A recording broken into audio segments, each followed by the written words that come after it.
Okay, so should be live. Checking now. Testing 1, 2, 3. Looks like mic is good. So this should be an interesting stream tonight. For one, I recently got monetized, or I was approved for monetization. And so if there is the possibility of doing super chats, let me know. I don't know how this works. That doesn't mean you have to do it, but just let me know if you see it as an option in the chat to the side. We are going to talk about a very good stream tonight. I think that it is only fitting given the circumstances that I will discuss. But we're going to be talking about Sean Carroll's lecture that I have watched many years ago, and I gave about 30 seconds commentary on it once in a very old video about whether or not God is a good theory, and his lecture is called God is Not a Good Theory. Obviously, this is in complete opposition to sentient singularity theory, which you could describe as God theory, or it's monotheism in a scientific context. It's theism. There is no monotheism versus polytheism. We're going to get into that tonight a bit, but we're going to go over his arguments. I have his link to his YouTube channel posted below. I highly recommend subscribing. I have my differences with Sean Carroll, and I will get into them a bit. But I also think he is a great teacher, and I try and be positive on these live streams. I try not to, make them just a fight fest or something like that. But I do have my differences with him, and they're not about really what we're going to talk about so much tonight. They're about being evasive in science and putting forth word statements and then blocking anybody who disagrees with you about it, kind of, as long as it's it's going to take effort from you to go forward. And I've seen him do this to me, other people, Eric Weinstein, and people who did not harass him. Blocking people who harass you, like I've said before, is totally valid. But if somebody says one tweeting response at you, and you're a scientist, you shouldn't block them. But the discussion that we're going to discuss tonight, or the lecture, it's not really a discussion this time, is interesting because it is my commentary on it, or my one sentence that I said on this lecture in the past, got me completely blocked by Sean Carroll on Instagram, and I don't know if you can block people on YouTube, but on Instagram, and I know I'm blocked from him on Twitter for disagreeing with him about whether or not you can talk about your theory on a podcast if you have one. And he got into it with Eric Weinstein. So I'm not here to cover drama or anything, but I am going to be vocal about,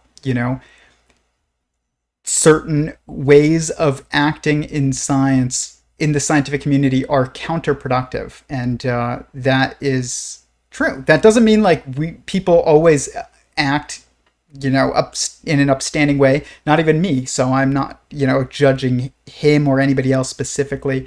I've seen everybody who I really focus on as far as their comments in the scientific, physics world fail and succeed, and including myself. So, there's no judgment with that. But it's good to judge actions. It is bad to judge people.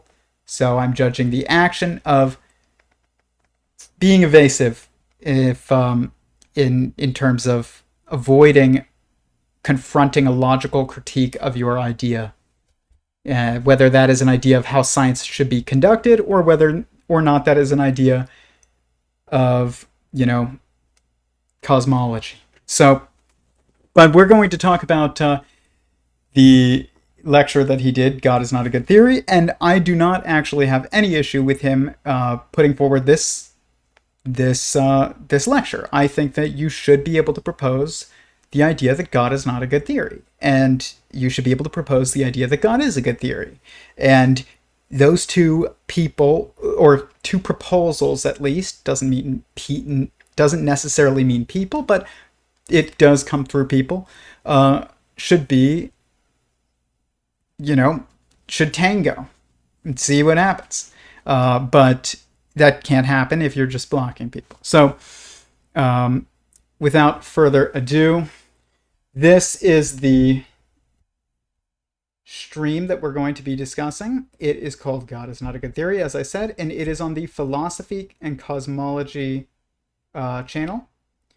I recommend checking it out. The link to this entire lecture is down below. It's about an hour, and it's actually really good. I like the lecture. I disagree with a lot of what is said, and we're going to get into it, but I do like the lecture. I think it was a genuine attempt. Obviously, everybody's biases creep in. You're going to see mine creep in this stream, and the way that I discuss certain things that are said, and you will see it in his stream, and that's fine, actually. That's not a problem. As long as people respect each other, then that's fine. But as I've said before, Sentient Singularity Theory, you can check it out on sentientsingularity.com, is my cosmological theory of everything, essentially. Theory of cosmologies, theory of everything, theory of Every0ne, really more specifically. And it is in stark opposition to an anti-theistical worldview, which is what he's kind of going to argue for. And we're going to see whether or not his logic stands up to mine. And so this is my website. It is relevant to kind of go here first because there are some things that are going to come up that I will reference. But for one, what is a theory of everything?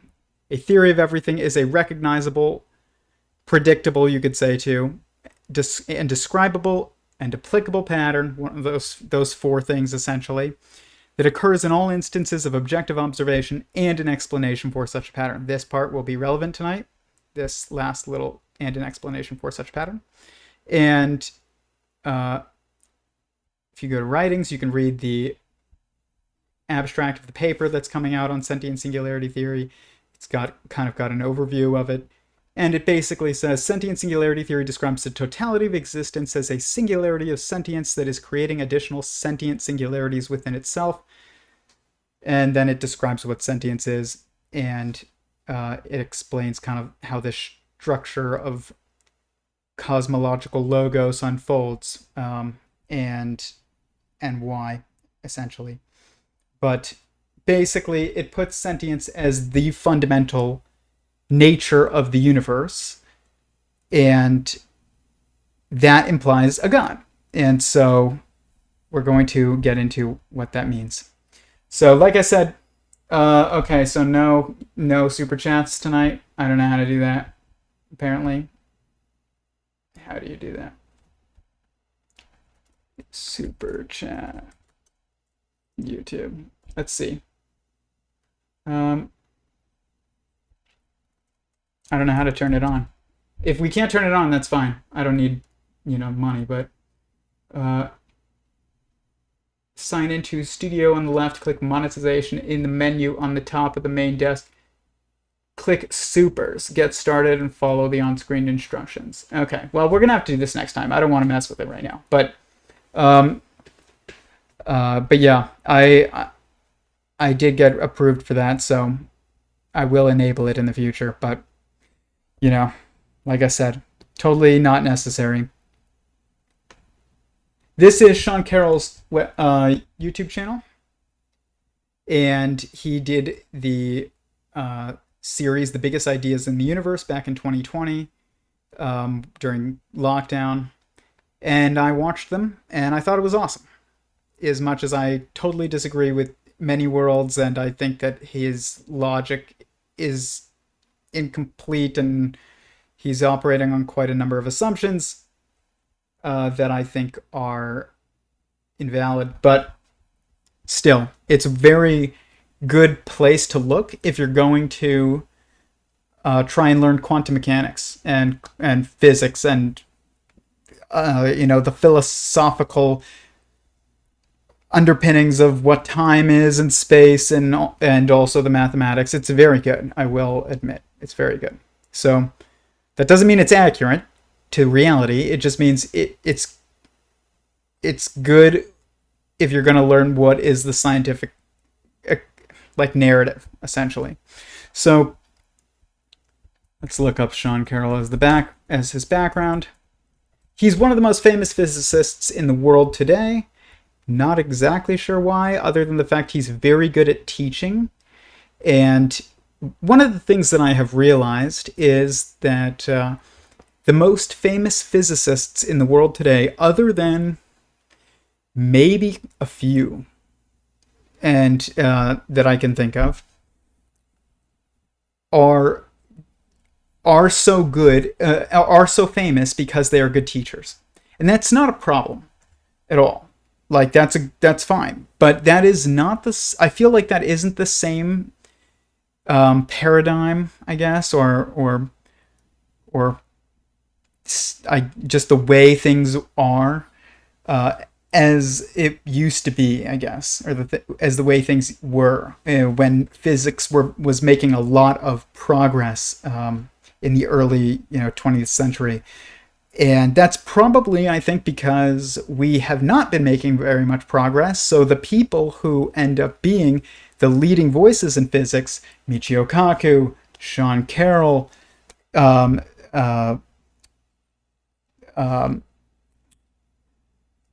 Stephen Hawking, like these are all people who have, Discovery Channel like series and go on podcasts to talk about physics that are mainstream podcasts, not just physics podcasts. In fact, they probably go less on physics podcasts than many other people who are making probably a lot more progress today on, the next stage of physics. And I would say like people like Yosha Bach and such, but people would say they're not physicists. Eric Weinstein is another one. They're as much physicists as people could be physicists. You're a physics theorist if you are creating physics theories, and you don't need a PhD. I did a while back have theoretical physicist on my Instagram for a short period of time and my Twitter, and I just felt weird about it because I know the assumption that comes with that is that I have a PhD in it, essentially, or I am academically trained in it, and I don't want to be disingenuous, so I changed it to physics theorist instead of theoretical physicist, because it does have like just a more organic, I guess, just assumption, I feel like. So but you are a physics theorist if you theorize about physics, and in a rigorous way, I would say, and an intentional and rigorous manner that is goal directed and is not just you sitting in a chair like, I don't know, smoking weed and being like, dude, what if like time is flat? But there's nothing wrong with that either. But like, I wouldn't say you're a physics theorist. But yeah, anyways, this is Sean Carroll's background. An American theoretical physicist and philosopher who specializes in quantum mechanics, gravity, and cosmology. And all these other things. And these other things. He has been a contributor to the physics blog Cosmic Variance, has published in scientific journals such as Nature, as well as other publications, including the New York Times, Sky and Telescope, and New Scientist. He is known for atheism, doesn't exist, critique of theism, and defense of naturalism, as if these two things are incompatible, theism and naturalism. That's a false dichotomy, if that's the correct way of using that word, or that term. He is considered a prolific public speaker and science popularizer. Exactly what I'm saying. All these famous physicists today that are classic, like academically trained physicists instead of like computer scientists turned physicists or mathematicians turned physicists, end up just being science popularizers for the most part, not all of them. Carroll was named NSF Distinguished Lecturer by the National Science Foundation. He is very good at lecturing. He appeared in Science Channel's Through the Wormhole with Morgan Freeman, Closer to Truth, and The Colbert Report. He's also the author of 4 popular books, From Eternity to Here, about the arrow of time, The Particle at the End of the Universe, about the Higgs boson, The Big Picture, on the origins of life, Meaning in the Universe itself, about ontology, and Something Deeply Hidden, about the foundations of quantum mechanics. He began a podcast in 2018 called Mindscape, in which he interviews other experts and intellectuals coming from a variety of disciplines, including science, society, philosophy, culture, arts, ideas, etc. He has his Biggest Ideas in the Universe, which I already recommended.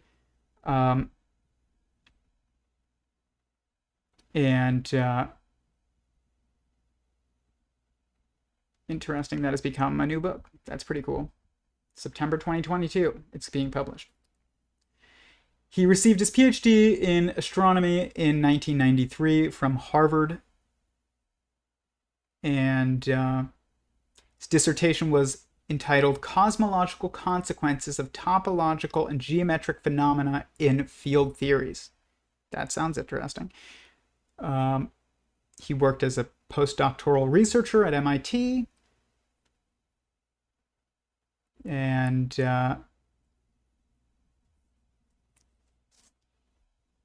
University of California, Santa Barbara. He's now a professor at Caltech. He was denied tenure. I don't know what tenure really is, other than it's like harder to get fired or something. I'm not a big fan of academia, and I'm not shy about it. He was elected to the American Physical Society for contributions to a wide variety of subjects in cosmology, relativity, quantum field theory, especially in cosmic acceleration. And he's married. Good for him. I mean that seriously. And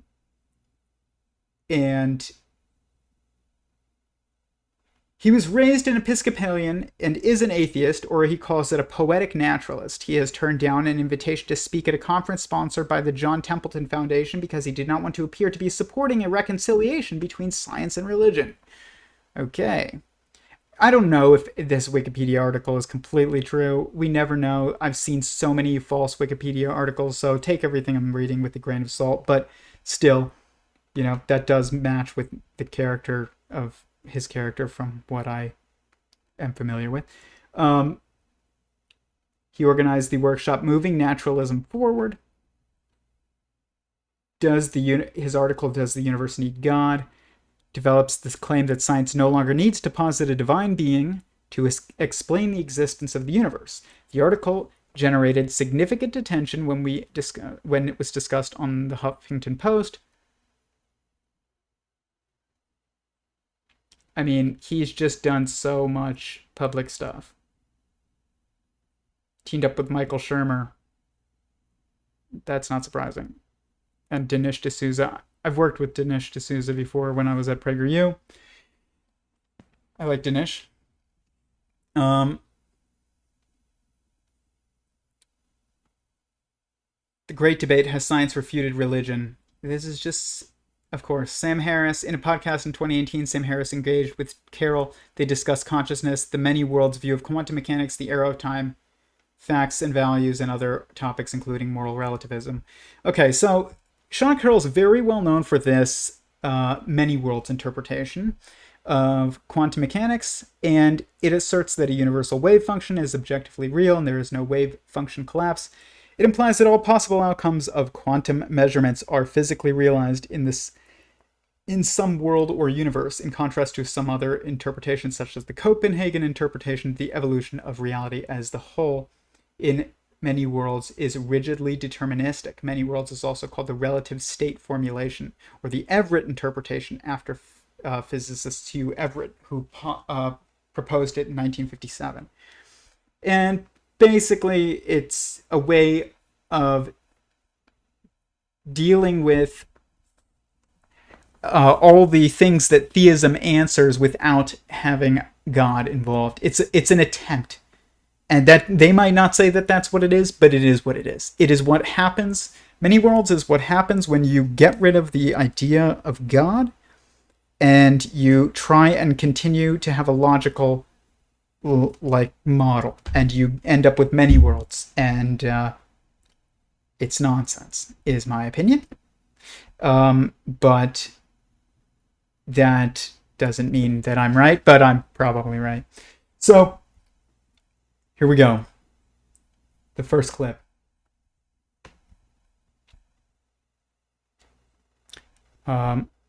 Hopefully it was on the screen a bit there, but this is his, to get started, this is his definition of a theory, because that is very important to define. When you're talking about, is God a good theory? Well, what is a theory? That's the first question. So we have to define it. So here we go. The theory, to me, a theory is just an idea about the universe that may be true or false, and that we should try to figure out how to judge whether or not this particular idea is true or false. So one of the problems with God as a theory is that it is not a very precisely specified theory. That is going to be one of my points, is that even though we sometimes try to have God play the role of a physical theory, making predictions and explaining things, preserving some explanatory role, I'm going to argue that it doesn't do a very good job. Now, again, I will, even though I'm not a trained theologian, I certainly know that we have different conceptions of God. In fact, this is what I would argue is one of the check marks against God as a very good theory, is that if you try to say, well, here's why I don't believe in God, someone else will say, you just don't understand what God is. God is completely different than that. And I recognize that. I will try to at least explain which versions of God I am talking about. I can't guarantee they're your favorite versions of God. So we can pick out three. It's not an exclusive list: passive, active, and emergent conceptions of God. And what I mean by this under passive is the kind of roles that are given to God going back to some of the ancient Greeks, going back at least to Aristotle, a sort of philosophical role for God as something that helps explain, helps sustain the universe. An unmoved mover, a first cause, a necessary being, various philosophical notions that are not necessarily empirical in the same way that scientific theories are. This kind of God is one that just is something that we need in this conception to make sense of the universe, not something that necessarily is going around poking around in the universe and intervening it and changing the physical laws. The active conception of God is a more personal idea. Often people will define God as a kind of person. Just as often they will say that God is not a person. But there's this conception of God as someone who cares about life here on Earth, cares about human beings, cares both in the sense that, he wants us to succeed, but also sometimes he judges us, and sometimes a little harshly. It depends on how far you want to go, but God will pass down moral guidance, will set up an afterlife for you that you'll be sorted once you die, and so forth. There's various uses that this sort of more active God has to perform.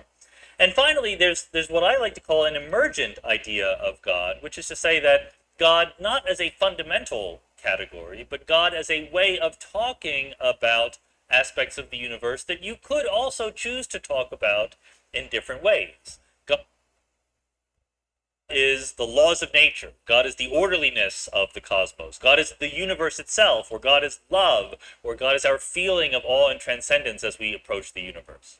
And these different conceptions of God have different justifications for them. The passive notion of God just in the background can be attempted to be justified on purely logical grounds, just by thinking about how the universe might be.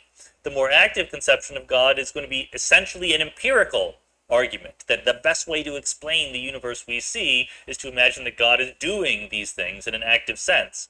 Whereas the emergent idea of God is a more rhetorical move, and I don't mean that in any disparaging way. It's a way of talking about the universe that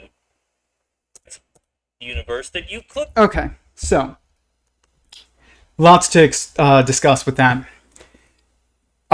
First of all, I would argue that this is not the correct breakdown, but that I would give. I don't think that you break it down as far as how people explain God and how people talk about God and what people say about God. People say everything about God. You can't try and just address God as a theory as if God has the definition that just everybody gives him in any circumstance, which is every definition. Okay, there is no limit to the way that people discuss God. It is not the worst breakdown in terms of categorizing those various, I guess, definitions, as you could call them, but they're not really definitions, but they're close to definitions of God that people have. But they're not. They're almost like a straw man of it that you have created to attack, because you have to address God as an objective definition first, and see if God would have an objective definition that is actually accurate beyond the subjective different ways in which people talk about him and things that people say about God, and definitions that people have that they use the word God as a label for. But that's not, just because you call something God doesn't mean that it's God. So what is God? And I asked myself this a while, many years ago at the beginning of this project, and I was like, what is the definition of God? If there is a definition of God that's meaningful, what is the definition? Not what is this person's definition versus that person's definition. What is the definition? And the definition of God inevitably is the totality of existence is a singular sentient being. Okay? Like you and me. So it is a person. It's not a human, it's a person. That's different. So people, Sean Carroll remarked that people say, oh, he's a person, then some people say he's not a person. This is very much comes down to the fact that we use the term person to describe human so often these days, because we don't really think about other things as persons in a scientific sense. But that's not true in a everyday sense. You think your dog is someone, not just something. It's a person. But it's not a human. And that's true of God too. God is not a human. God is a person, though. And God is the totality of existence as a singular sentient being. This is the inevitable definition of God. There is no other definition of God that is possible in which it is meaningful to ascribe the label of God. Okay? So if God has any type of uniqueness in as a label, and then it is to describe the highest being. Okay? And the highest being is the totality of existence as a singular sentient being. And it is a sentient being. It is not this, as he calls it, emergent kind of rhetorical way of discussing God, of God is the universe, and God is the laws of nature, and God is the Higgs boson, apparently. It is an equation. God is none of these things. God has all kinds of attributes, and you could say that God is love itself, God is the universe itself, God is existence itself, God is sentience itself, God is being itself. God is the laws of nature. That's all true, but that isn't the totalizing definition. It is a definition. It's a segmented definition of a specific attribute. Okay, that's defining a specific attribute. So that is not a definition of God, because it's not a totalizing definition. If you think that it is, then that's wrong. because you can't say God is the universe and that's it, and God is not necessarily sentient, because if that's the case, then just call it the universe. Don't call it God. God is a specific term that implies sentience. Everybody knows this. Now, if we change the definition of God, that's wrong. And that's being done a lot in physics of, the God particle and the God equation and the God this and you are God. No, God is the totality of existence as a singular sentient being, and that is self-aware. Sentience implies self-aware. So God is self-aware. He's sentient, which means he has feelings and personhood, and we're within a giant being. Basically, we are cells inside of a giant organism. Just as you are someone, and you are composed of cells, God is someone, and God is sovereign from, but also composed of us. So he also divides God into passive and active, and these are also kind of just irrelevant, just like his emergent definitions of God is the universe. That's irrelevant.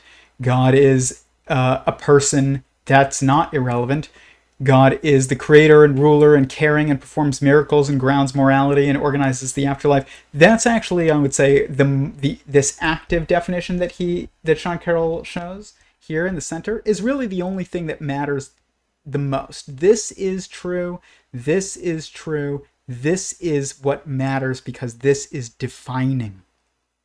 Okay? This is defining of God's relationship with us. It is defining of God's nature. And it is defining as well of God's meaning, of the reason why the universe is here. This is kind of just attributes: the most perfect being, the highest being, the unmoved mover, necessary being, first cause.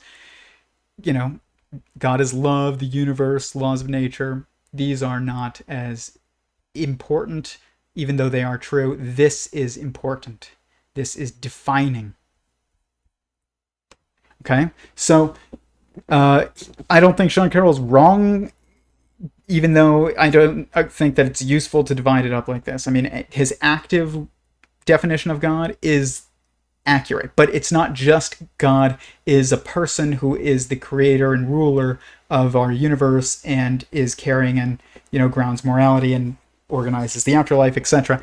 God is the totality of existence as a single sentient being that is self-aware and intentional to some but that is the definition. There is no other possible definition. Okay, people will say, well, what about the Christian definition or the Muslim definition or the Buddhist definition?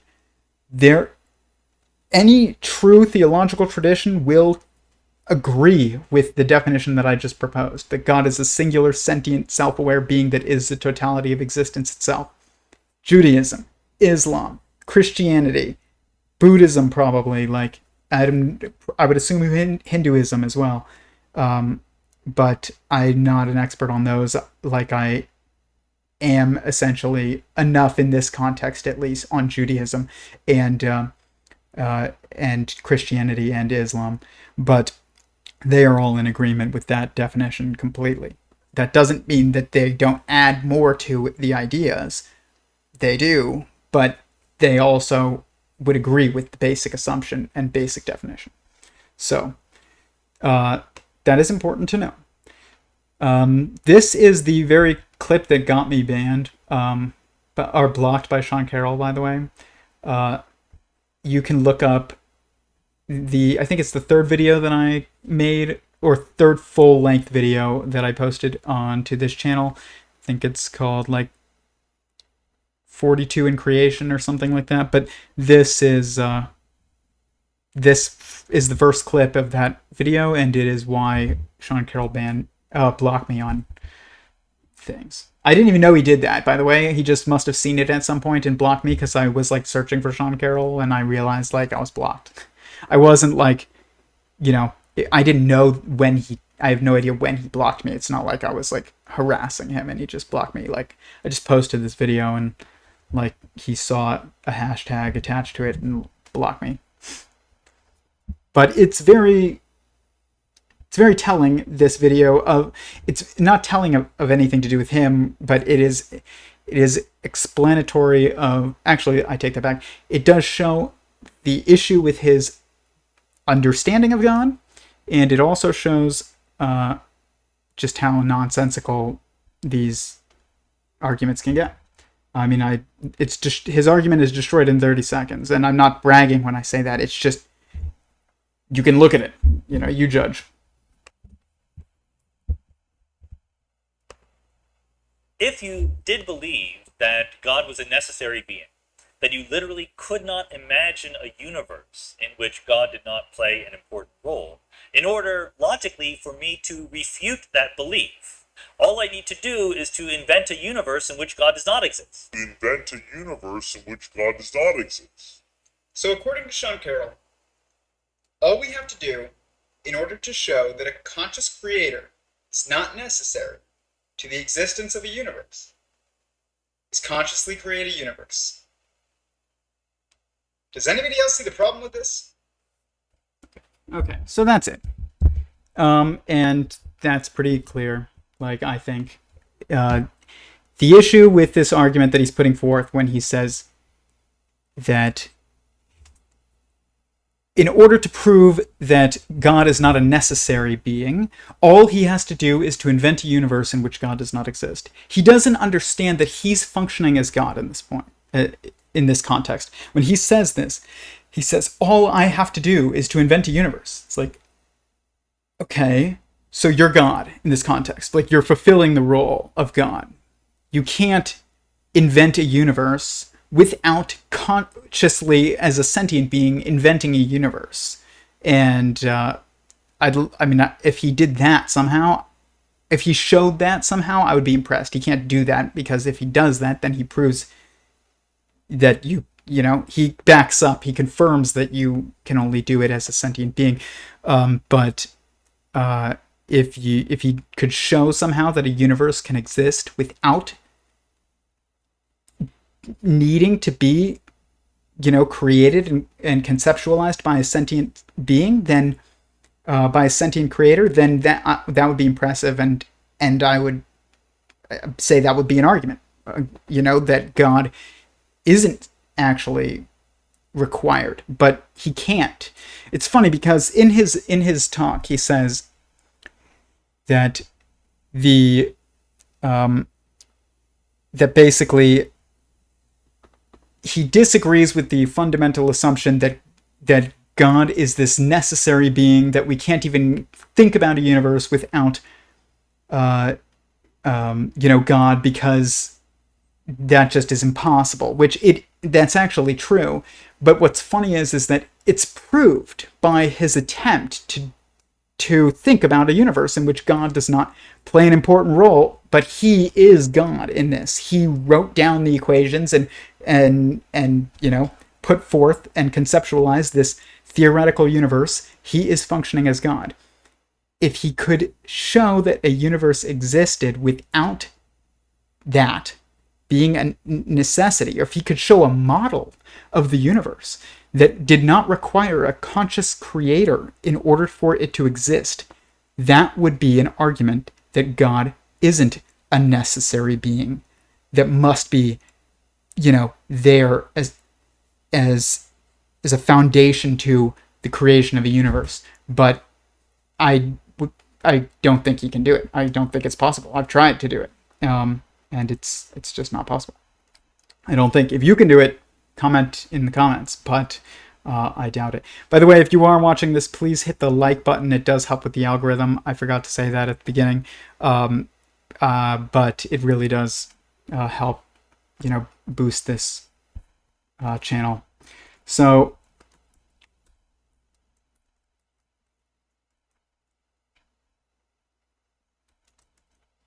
here, this is the next clip.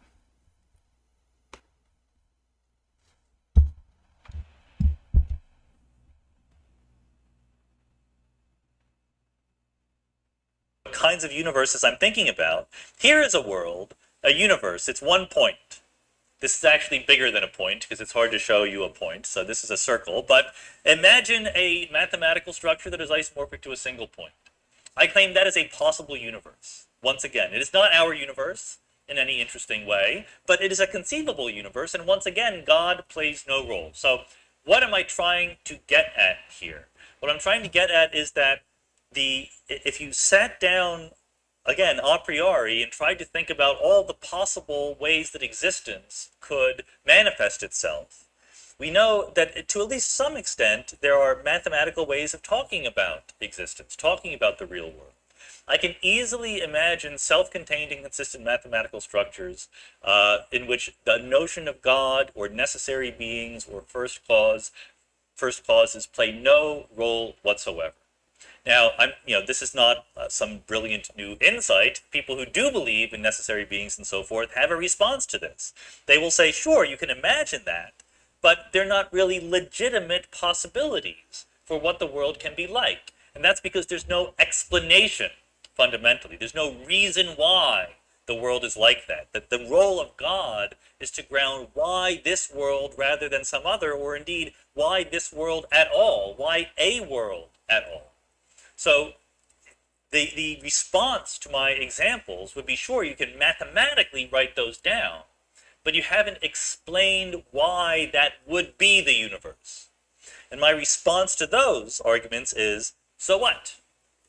Who is to say that I'm supposed to explain why there is a universe? You might prefer that there be an explanation as to why this universe rather than that universe. But you can't prove logically that there must be some explanation. The universe could just be. That's hilarious. So this is kind of funny, but it's also a bit frustrating, because I would bet that he would think that the purpose of this entire investigation of cosmology itself, of theology itself, of quantum mechanics, of even many worlds, is that it is an attempt to explain why we have the universe that we have. And to just say that, to brush it off and say, well, I have no obligation to explain why. So what? That is it's like a changing of expectations in this specific context in which it's his argument is like cornered, and he cannot, it doesn't stand. And so he just changes the expectations of what, he is supposed to be doing in and of itself, or what a theory of cosmology is supposed to be doing. Of course it's supposed to explain the universe. It's supposed to explain the unfolding of the universe the way that it has unfolded, and it is also supposed to explain, I believe, why a universe exists anyways. You can't just say, well, maybe it just does.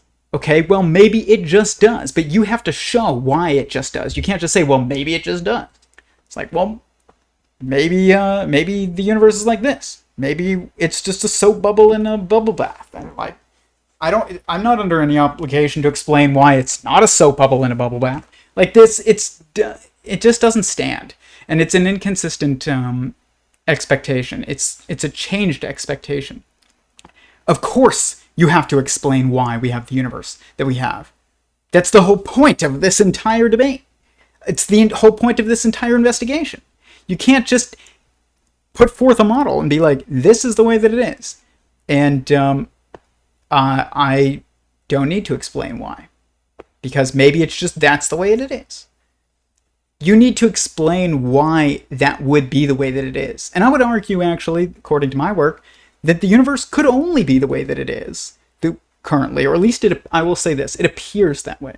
It appears that God was so constrained in the way that he built the universe that it could only be this way. That doesn't mean that that's true. It just means, like, from my mortal mind examining the universe, like, it certainly looks extremely constrained. Eric Weinstein talks about this as well. And of course that's the case, otherwise you wouldn't be able to model it. You would literally be running around with your, head cut off like a chicken with its head cut off, like string theorists and many worlds people. But these paradoxes that are proposed of like, well, naturalism is what I advocate for. Eric Weinstein says this too. He's like, I propose that the universe would unfold extremely naturally from, hyper-constrained four-dimensional manifold. Okay, what is that 4D manifold? Well, it's God, I can tell you. But whether he says it or not, but that's the facts. And that's true, though. It is an extremely natural unfolding that occurs. Natural doesn't mean not intentional.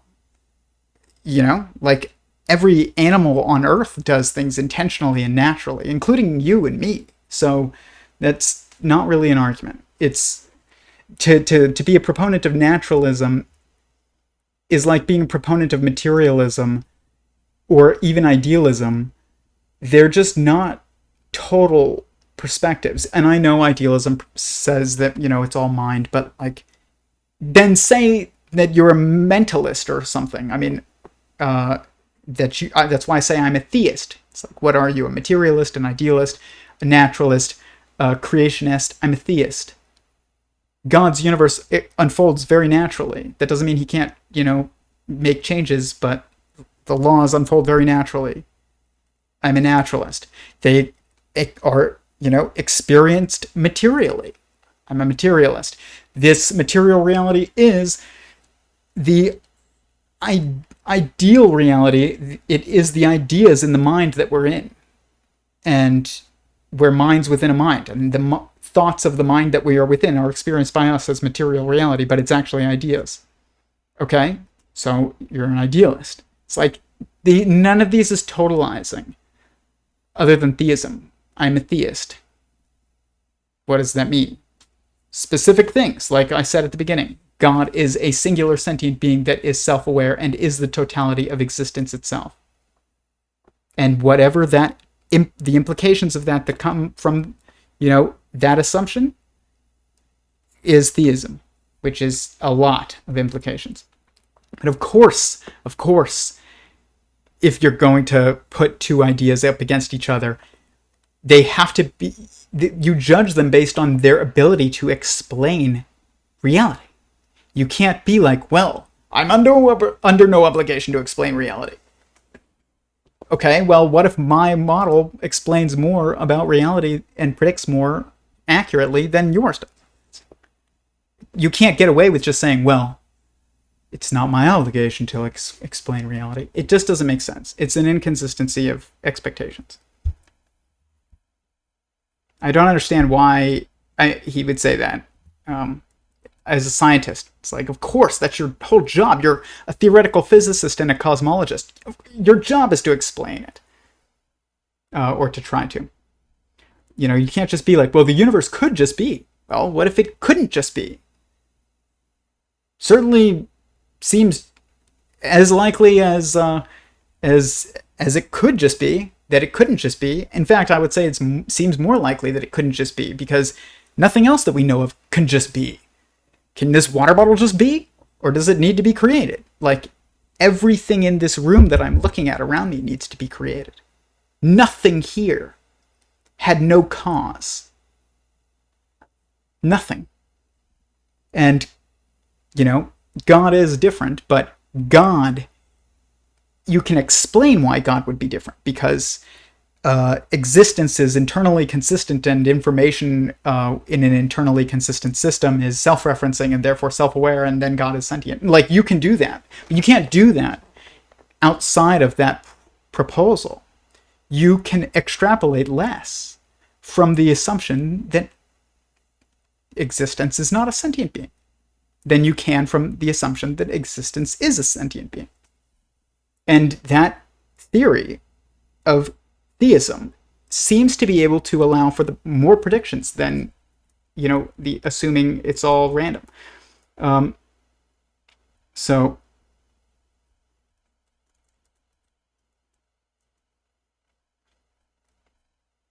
we have lots of good clips. Okay. Fundamental disagreement between people who believe in a metaphysical notion of God and the more empirically minded scientists. So let me flesh that out just a little bit. It's like, first of all, let's look up the definition of empiricism, just for the sake of being accurate.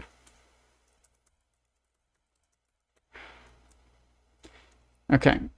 Empirically means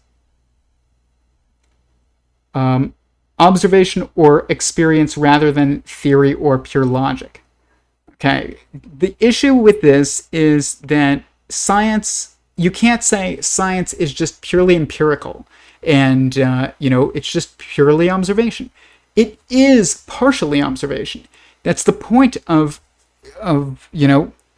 testing a theory, a hypothesis. But the thing is that science is motivated by a hypothesis, by a theory, by ideas that are, at least at first, not empirically observable, and then must be tested.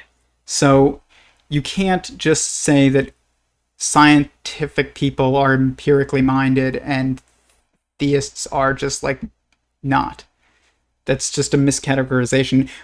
But I will say this, to Sean Carroll's credit, I will say that lately, until recently, more recently, religion or the theists of the world were not doing a very good job of participating in scientific pursuits. They have not. And that is changing now, but it was the case until very recently. I mean, and within the last few years, I mean very recently. I don't actually, as much as I am a theist, as much as of a theist as you can be, I do not actually agree with most, arguments that are put forth as scientific evidence for theism, and we'll talk about that. Because actually, I disagree with Sean Carroll on that, where he puts forth that the fine-tuning argument is the greatest argument for God, and I think it was Stephen Meyer who wrote the Return of the God Hypothesis, which I love that name for a book. Sean Carroll's got some good names for books too, I will say. Like, I don't agree with his philosophical perspective on existence, but his names of books are very good.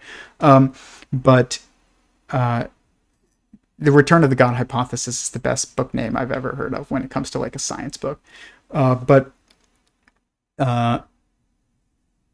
Stephen Meyer also puts forth a lot, from what I understand, that fine-tuning argument is like a good argument for God. I actually don't think that the fine-tuning argument is a good argument for God. I think that the mathematics of our universe appear to be, like I said, appear to be. I don't want to say they are, because I'm trying to leave room for God beyond me. But it appears to me that the math of the universe would be inevitable, almost. But I take that back a bit. But like, the math that most people think of seems to be inevitable. But that doesn't. When I say that, I'm not taking agency away from God. Like I said, it's very possible that he has thought up a universe without the constraints that appear to be the case. But it's hard for me to imagine that as a mortal, if that's the case. So, just because we have a universe isn't necessarily true that there is some explanation or reason or cause. I think that the reason why you'd be tempted to think that is because in our actual universe, you associate causes with events. Things happen, you go, I can explain to you why that happened. Here is the reason why.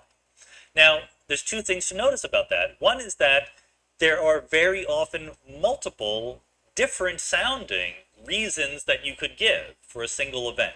Why did this football team lose their match? Well, because the goalie let in that goal, or well, because they were ill prepared, or well, because space-time is four-dimensional. I mean, there's many possible reasons you could give. What counts as a reason depends on the framework in which you are speaking. Reasons are not existing once and for all uniquely all by themselves. They appear within contexts. And the context in which the whole universe appears is different, whatever it might be, than all of the contexts in which things inside the universe appear. Even if it were true, and I don't think that it is true, but even if it were true, that everything inside the universe can be associated with a reason or a cause, that doesn't mean that the same thing applies to the universe itself. It may or may not. And so the second point is that you might want to invent a principle. You might want to invent a way of thinking, the principle of sufficient reason or something like that, that simply demands that things have explanations, that nothing that occurs does so without a reason why. But my response to that would be, why? Why is it necessary that everything have a reason why? And you could give an argument. You say, well, when I look at the universe, everything that happens has a reason why. But the point is that you're now taking your metaphysical argument and turning it into an empirical one. Why is it necessary for things to have reasons or explanations? Well, I see that things have reasons or explanations, but that doesn't mean that you can simply draw the conclusion that everything that happens must happen for a reason. The example that I like to use is conservation of energy, because conservation of energy is something, well, you look around, you see a lot of different things happening, a lot of different processes, dynamical happenings in the world. You go, look, every single time I can associate a number, the energy, which is constant over time. It doesn't change in the process of this dynamical event. So I invent a law of nature, conservation of energy. But the point is, the logic is not, I see that energy is conserved, therefore energy is conserved. The logic is, I see that energy is conserved, therefore I make a hypothesis. I imagine that energy is actually conserved, and then I go out and test that hypothesis. It's an empirical one. I look for a logical foundation in the basis of some wider theory, and I actually do tests. There are experimental tests of energy conservation. It might be wrong. Likewise, if you see that everything in the universe happens for a reason, which I don't think is actually true, but even if you saw that, you would at best be able to say, therefore, I hypothesize that perhaps everything happens for a reason. Perhaps, therefore, the universe has a cause or a reason. But that's not simply a metaphysical demand. That is an idea that you should go out and test. I agree with that, actually. I think that we should test it. That doesn't mean that you're going to get an answer that is, up to what you want. But I will say this.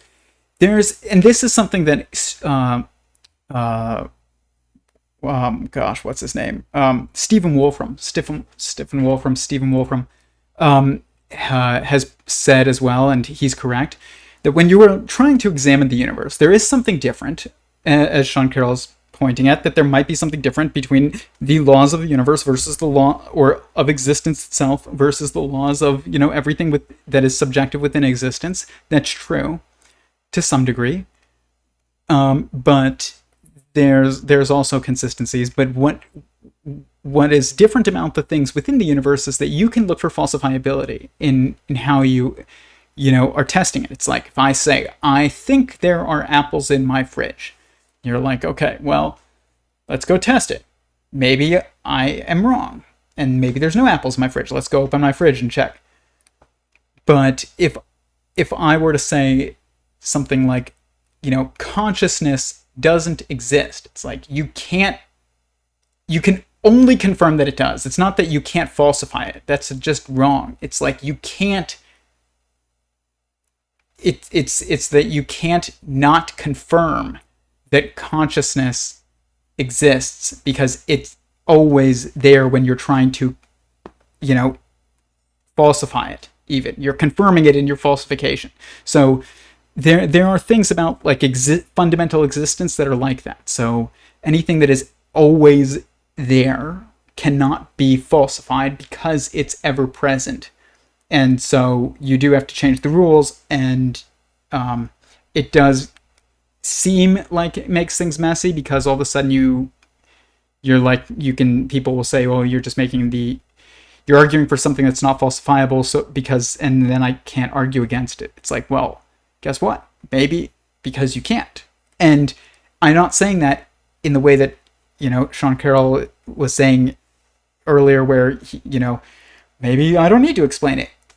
No, I'm saying, like, you are confirming the existence of existence. Like, if I said, does existence exist? Do you exist? Does consciousness exist? Like, all of these things are constantly confirmed. It's not that I'm under no obligation to explain them. You are under an obligation to explain them. You are under an obligation to explain, if you're going to posit these theories, why consciousness is unfalsifiable.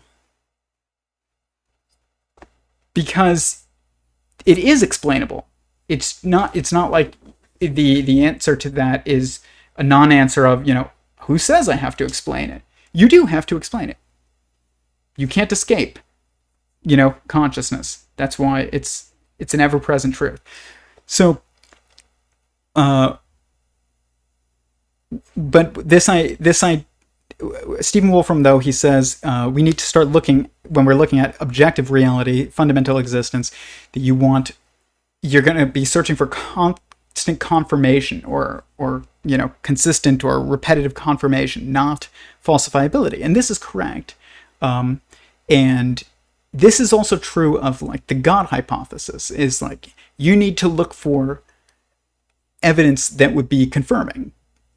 And you can try and falsify it, and everything falls apart. And, the more you try and advocate that sentience is emergent or something, and inevitably you end up with a nonsensical model that, if you really, maintained logical consistency all the way through, you would end up with nothing exists. Once somebody asked me, if you were wrong in sentient singularity theory's fundamental assumption that existence is sentient was wrong, what would that mean? And I was like, I think I know, but, like, let me really think about it over the next day, because I wanted to give a good answer.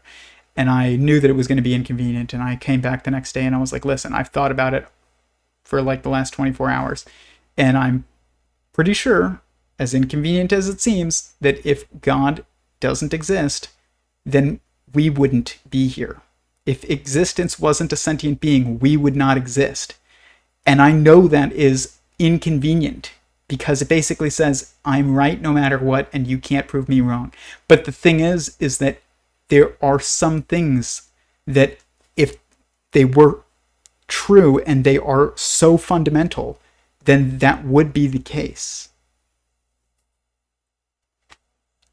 That's just the reality. I mean, if you follow the logic of it, and that is inconvenient, but maybe it is convenient, I don't know. But it's inconvenient if you want, the ability to falsify something. But when you're looking at, like, a God theory, because you are inside God, okay? And you can watch my video, God is an irrational number. It's an old one on my channel. It's the oldest video on this channel, but it was from my previous YouTube channel, actually. It was way before I had this project. I talk about how, one cell walks up to another cell and is like, do you believe in humans? And, like, another cell's like, no, dude, I don't believe in humans. And the other cell's like, why not? He's like, because I've never seen one. This is an issue with God, is that, for the most part, withholding God making himself visible to you as an individual, which I think he can do, but I don't think it's normal. You cannot see God because you're inside him. And so that, by, like, default, you are. If he is the totality of existence itself, then you are within the totality of existence, and you are not the totality of existence, so you are inside of God. And you cannot see that totality of that which you are inside. You cannot get an objective bird's eye view of it. And this means that you have to, by, logical explanation, reject the idea and accept the idea, or reject the notion that you would have to point to God in this universe. Be like, that's God. And if I can't point to him, then it doesn't exist. And you also have to accept the idea that that you cannot do that, essentially, which is it's the same thing, but like one is moving forward and one is just coming to terms with reality. And this is very important because now once you do that, you can start thinking about, okay, well then how would we try and figure out whether or not God exists, or look for more evidence of God? You can't prove it unless God can prove it to you. He can reveal himself, I think. But if he doesn't, just assuming he doesn't, can you prove God's existence? No, you can't prove God's existence. You can constantly confirm the consistent usefulness or application of the theory of theism by using it to make prediction after prediction after prediction in this universe and make sense of the world. And if it continues to do this, it is continuing to build evidence that God exists. And anybody that says, well, just because it's a useful model doesn't mean that it is, it's a fundamental assumption is true. If it is a constantly useful model, it implies, I think, that the fundamental assumption is accurate. That doesn't mean that it is, it just means it implies it. And that's not the same as like a specifically applicable model, or what is an effective theory is what Eric Weinstein calls it. Like, space-time is an effective theory. I actually agree with him. I think space-time, that our current conception of space-time is an effective theory, but it's not fundamental. So but the thing is about that is like a specifically effective theory. It's not an ever-present effective theory in every field, whereas like theism is an effective theory in every field. It allows you to extrapolate physics. It allows you to extrapolate metaphysics. It allows you to build consistent moral philosophies. It allows you to build political philosophies. I'm not claiming which ones are which right now, but I'm just saying, like, it allows you to make sense of those things. Whereas if you don't believe in theism, then you have to admit everything becomes relativistic and there is no north, and it is hard to build a theory of cosmology. The theory of cosmology that you get is many worlds, which is that everything that could possibly happen happens in some universe at some point, and like it, I might be butchering this a bit, but essentially, like that, you're not even making choices, but there's just constantly like a universe in which you made this choice, or something else happened in some particle interaction that is different than what appears to have happened here, and that is the explanation for why things happened here, is that they happened in every way possible, and this is just, you're just observing one. That is so relativistic and does not provide you with anything useful.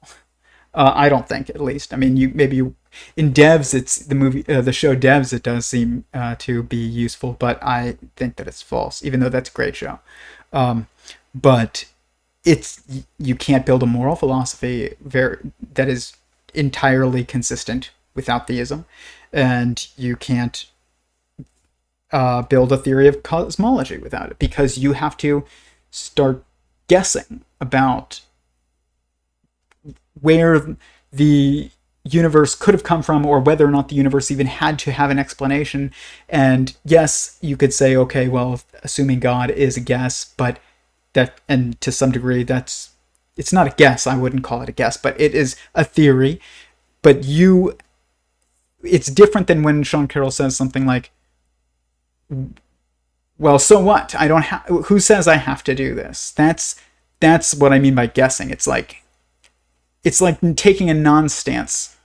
It's like, well, who says that there has to even be a cause of the universe? It's not even a guess. That's the wrong word. But it's like, it's just a lack of resolution. It's not going anywhere. The idea is not going anywhere. And if you have a good idea, and by good I mean like relatively accurate. It has more to it. This is something that I realized very early on in this work, is like, you know, I used to conceptualize of these things all the time, and I was like, oh, what if the universe is made of strings, like string theories, saying that's so crazy, like, that's cool, like, I wish I was that smart. But there's nothing more to that thought. It's just kind of like seems deep, but it's not. It's just you interpret it as profound because you can't take it further, and you assume that it's just because you're not smart enough. Same thing with like Schrodinger's cat or something. But that's not actually correct. You will know when there is more to an idea, even if you need to think more about it. You will know that there is more to an idea when you have thought of an idea that there is more to. And there is more to an idea that is accurate. And there isn't more to an idea that isn't. So if you're like, well, maybe the universe doesn't need a cause, that's probably not correct. Maybe it's just random soap bubbles. Probably not correct. Maybe it is, a replicative being with, similar attributes to what we and nature to what we see here everywhere else in the universe. Okay, well, now you can like start linking things together. So that means there's probably more to that idea. Doesn't mean that you're completely accurate. It just means like you're on a path. But if you're going down if you have an idea that's so unbacked by context, and I do appreciate that Sean Carroll is basically calling out that context is super important in the previous clip. It is. Context is information. If your idea is not backed by any kind of context, it's not really an idea. It's just like, I don't want to say random, but it's like a throwaway thought. It's not meant to actually build something. It's kind of just like, it's an attempt to answer without an answer, almost. It's just weird. I mean, we all do that with things, but you can't do that with cosmology if you're a cosmologist. That's not the point. But that you should go out and test. You should go out and test, but testing is like, with this kind of stuff, like I said, it's about predictive ability across fields. That's what it is. If theism allows for somebody to predict across fields, then theism has some, backing. And with that, this is funny because Sean Carroll is about to back up exactly what I just said.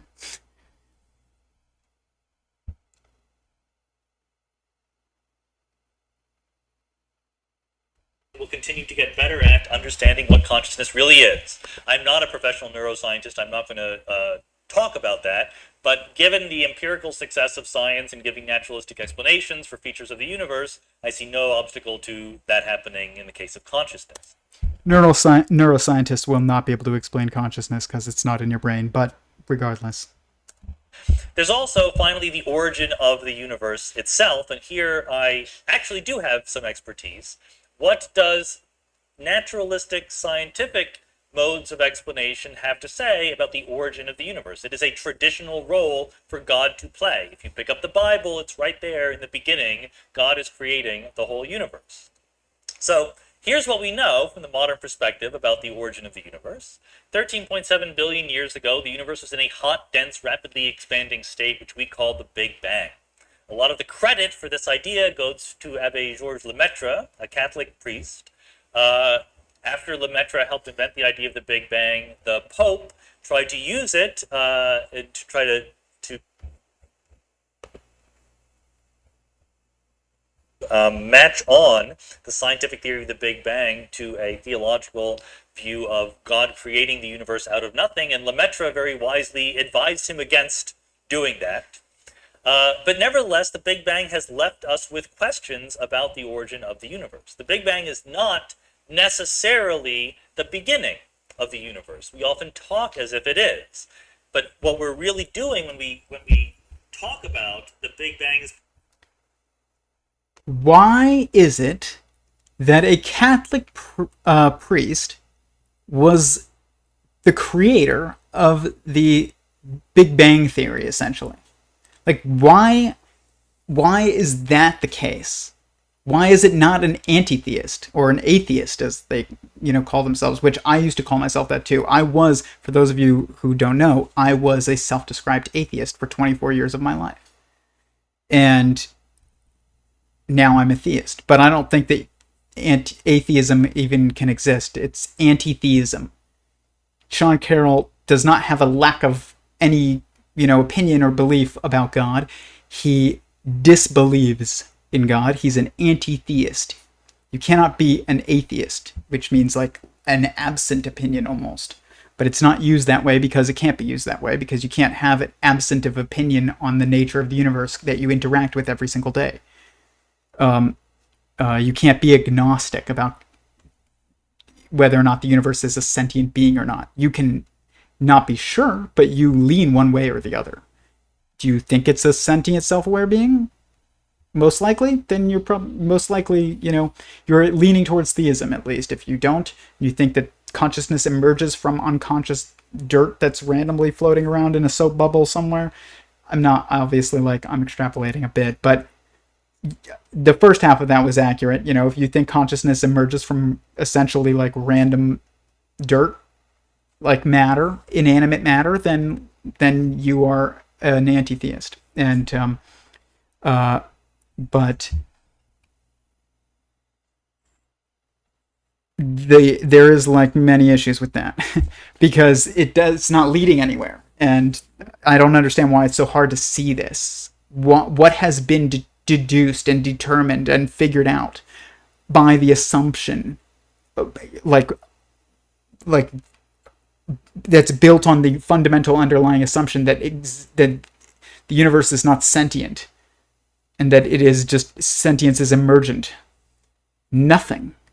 And everything that people think is built on it, people will say, well, evolution. When I first started dating my wife, she was a Christian theist and I was an anti-theist, an atheist. And I asked her, as I've said on here many times, do you believe in that God created the universe, or do you believe in evolution? And she was like, both.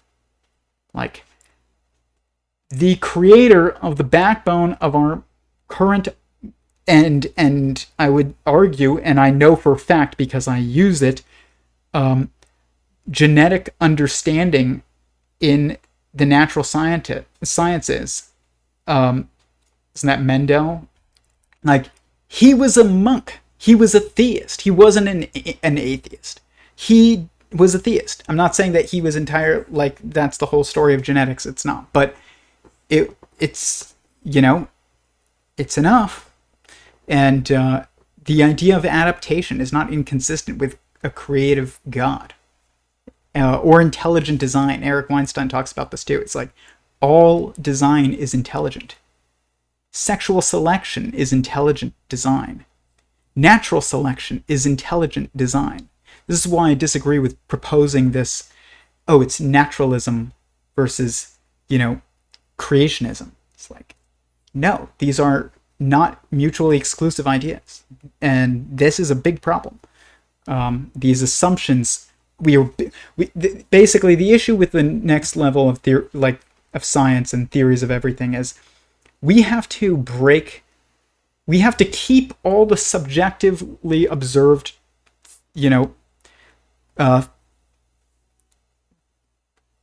just recordings and learnings that we have gotten from science, from scientific explanation, but we have to break the fundamental backbone narrative of the dogma of the scientific community that is kind of unconsciously and illogically assumed to be an underlying requirement of the observed, of the empirically observed phenomena that we've measured. That's not true at all.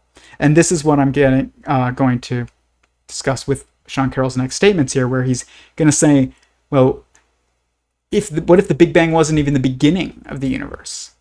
You still have to explain why there's a universe. It doesn't matter whether or not it's a cyclical model, or it's a bouncing model, or it's a replicative model. And I think that to some degree that's true. There is multiple verses in sentient singularity theory. A universe is replicating other universes, like you replicate other humans, and that makes it kind of a multiverse. But that doesn't make it not requiring of a theological explanation for beyond the beginning, or for the beginning, and a theological view to extrapolate the initial condition beyond the beginning. Like, you can't do that without a theistic like assumption. You cannot hypothesize about what is beyond the beginning of the universe, other than, well, maybe another universe. Okay, but where did that come from? Like, where did that process of universes coming from universes come from? You can't go further, and theism allows you to do that. That doesn't mean that you're definitely correct. It just means that it suggests that it's accurate because it's more applicable and useful, and it builds things. Like, a good model allows you to build. A bad model does not allow you to build. Roy Dobson, why is he engaging in this discourse if there's no meaning to life? Why the quest? Exactly, I don't know. Science has stripped meaning to life. Yes, it has. Information is here to interpret as a message. Scientists have misinterpreted the message that the information is presenting. Yes, first-person perspective is the only perspective that exists. The rest is hearsay. Yes. Does non-existence exist? No, it does not. Exactly. Paradox is incorrect. Yeah, well, like a true issue, when you run into a true issue of like non-existence doesn't exist. Okay, so you can't say non-existence exists. Like, fundamentally, that's true. But most apparent paradoxes are actually redeemable as actually superposition of two dependent phenomenon, like relativity and quantum mechanics, or free will and determinism and things like that. Like, you need determinism to have free will. You need to, like, quantum mechanics and general relativity are two sides of one coin. It's funny, Eric Weinstein posted on Twitter, and I shared it actually, and he said, you are a conscious wave, essentially. And that's true. You are a conscious wave in a particle that is a singular mind that is composed of multiplicity of an entangled assembly of, sentient beings that are smaller than you, cells. And when they move, you go and you reach and you grab a water bottle. Every single one in your arm is moving in, unison towards a goal directed by you. And it is a wave. You're making a wave through you of multiplicity moving in sync.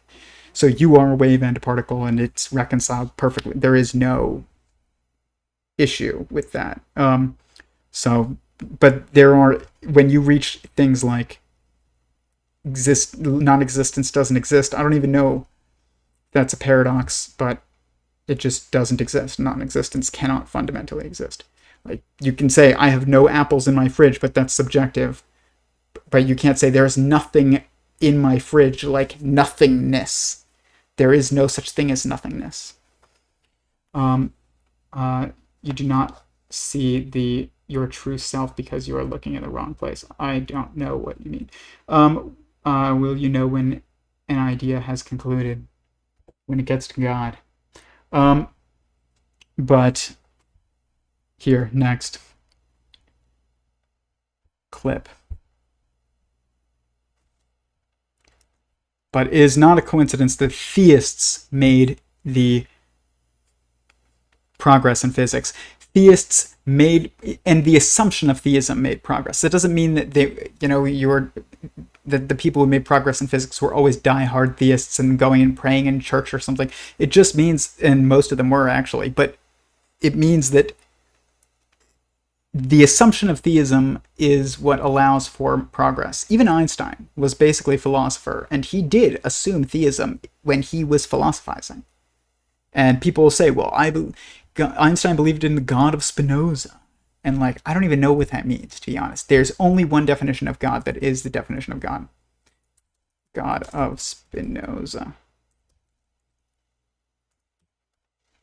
It's just, as understood by Spinoza, God is the one infinite substance whom possesses an infinite number of attributes, each expressing an eternal aspect of his or her nature. He believes this is so due to the definition of God being equivalent to that of substance, or that which causes itself. That's not... God doesn't cause himself. Well, I mean, he does, but like, God can't not exist. God has to exist because of the inherent internal consistency and coherence of a singular existence requires that information within it be self-referencing. Otherwise, it would not be information. So it's informing on itself because it is information within the, a coherent singular existence. God can't not exist. If there's one thing God can't do, I don't think, if I were to put one limit on God, I would say his one limit it's one of the limits that I would posit as there is God cannot objectively kill himself, like end his own like existence. And maybe I'm wrong on that, but I don't think that is possible. I think that doesn't mean he can't destroy this creation, but it does mean like I don't think he can destroy his own existence. And I'm not talking about, proxies in this universe that, like Christ or something. I'm talking about God, the Father, cannot just like cause so much inconsistency in himself that there's just information dissolves. I think it's impossible. And I might be wrong, but I think it's impossible.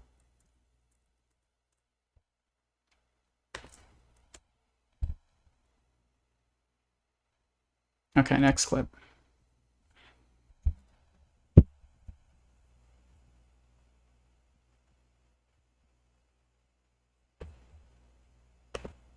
You can no longer go. However, we have absolutely no reason to think that classical general relativity is an appropriate and correct description of what is happening near the Big Bang.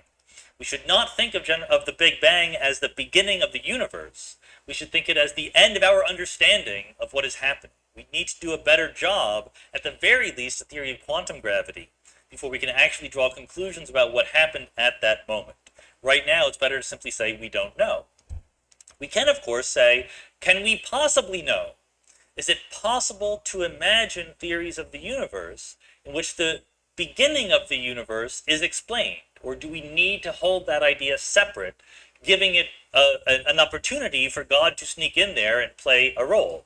So I don't know what the right theory of the origin of the universe is, but I have no shortage of plausible theories. So let me just give you some of them. One is that the Big Bang really is the beginning, that the universe was in some sense created from nothing. Stephen Hawking, obviously, very famously, has promoted this idea for a long time. But it's so nonsensical, the idea that the universe was created from nothing. The universe was created from God by God. There is no such thing as nothingness, objectively. Like, this is a philosophical certainty. And it's not something that is a theory. Nothingness, by definition, does not exist objectively. You cannot say that the universe came from nothing.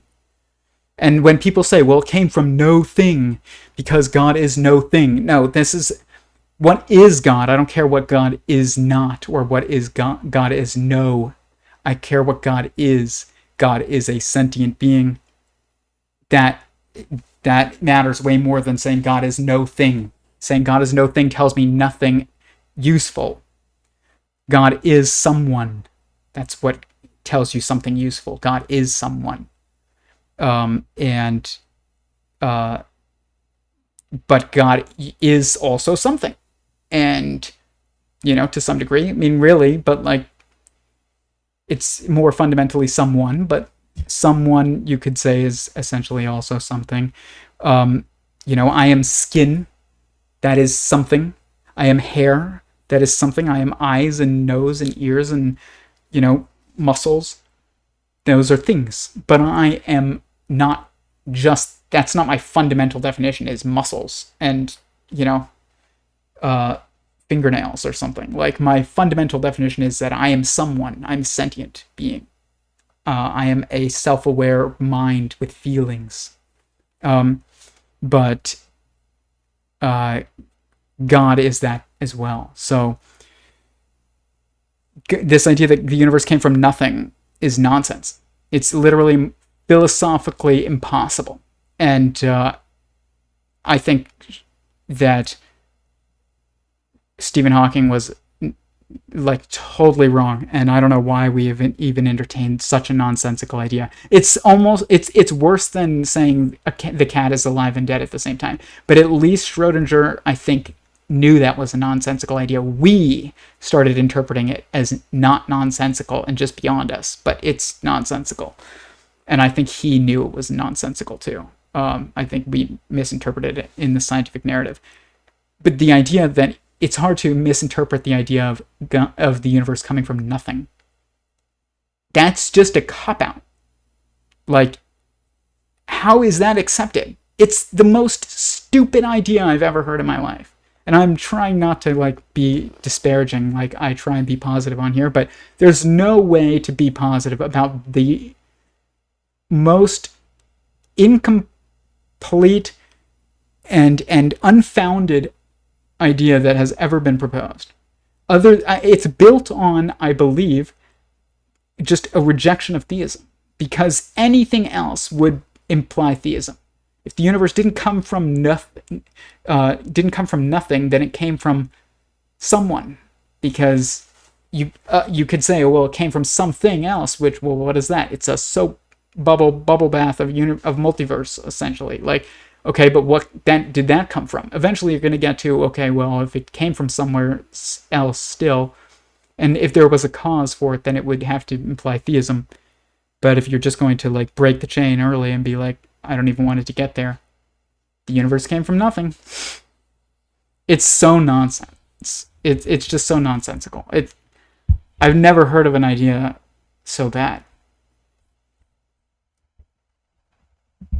And I used to believe it.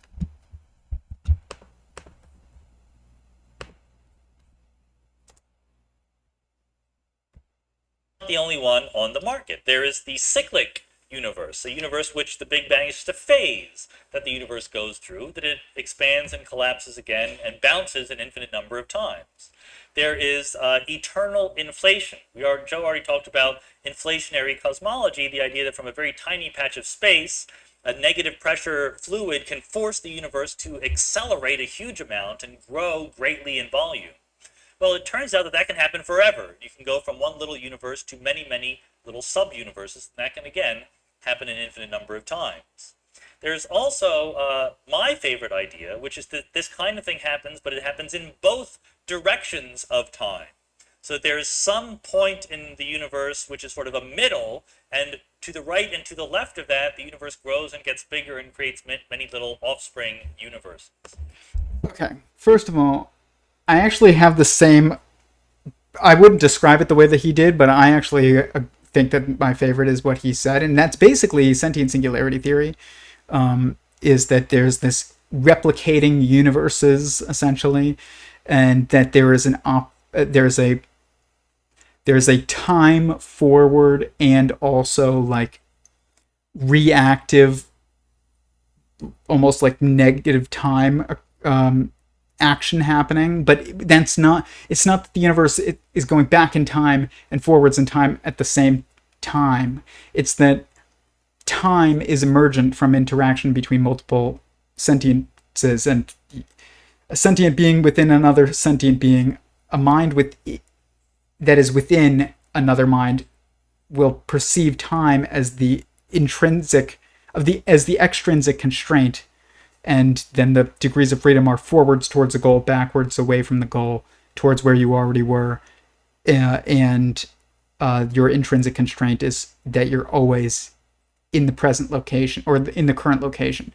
And then it switches for the mind that is, the environment that the smaller mind is within, and it experiences, instead of space-time, I call it time-space, where it's basically just a mirror, but time is a set of actions of entanglement,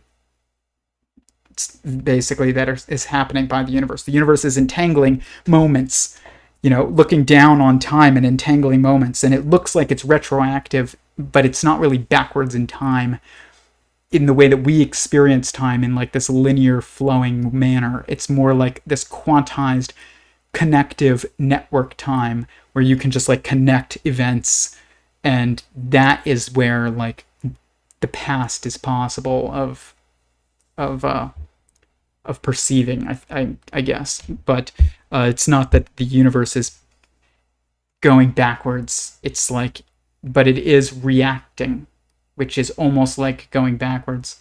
And its extrinsic constraint is space, because it is space. Like the universe is space, so it can't escape space. Just like we cannot escape time, it cannot escape space. And its intrinsic constraint would be like the present moment, and then it can go forwards, in time, but like time in the way that assembly theory thinks about time, which is Lee Cronin's theory, which is like that it's this network of connected or entangled events, and essentially, which is like information structures. That is, you can go forwards in that towards a goal, or backwards in that away from the goal, but it's still goal directed always. So it's not backwards in time the way that we think. So I don't know how Sean Carroll's interpreting it, but I still think that it's closest. But the one he likes seems closest to sentient singularity theory, and which is obviously my favorite. But the thing is that what he's saying here, of all these different proposals that he just put forward, he put them forward as if they were essentially like alternatives to the idea of God being necessary to be a creator of the universe. And the thing is, though, is that they're not. There's bouncing ball cosmology. Okay, who created the bouncing ball? Eternal time-directed inflationary cosmology. Okay, who created this system? Who created this system? Who created this system? And this one. Also, if you go and you look at the other systems that he had proposed earlier, where basically he was saying that, I don't want to lose it, but where basically he had said that,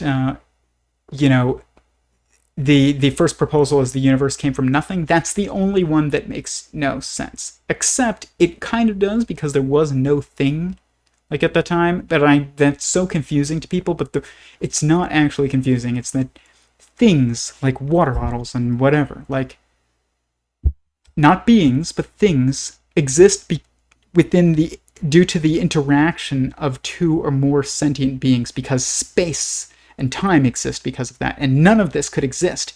No things could exist without space-time. And so without two or more interacting sentient beings, there is no things. There's just one being, which means there is no thing, which means that almost Stephen Hawking is correct, but I doubt that's the way he's thinking about it. It still came from not like nothingness. God isn't nothingness. God is information. That means that he is informed informer. He's informed information. He exists. So you can't say it comes from the universe came from non-existence. No, the universe came from the existent sentient being. But it wasn't there was no thing at that point, but there was a being. But that it's not like a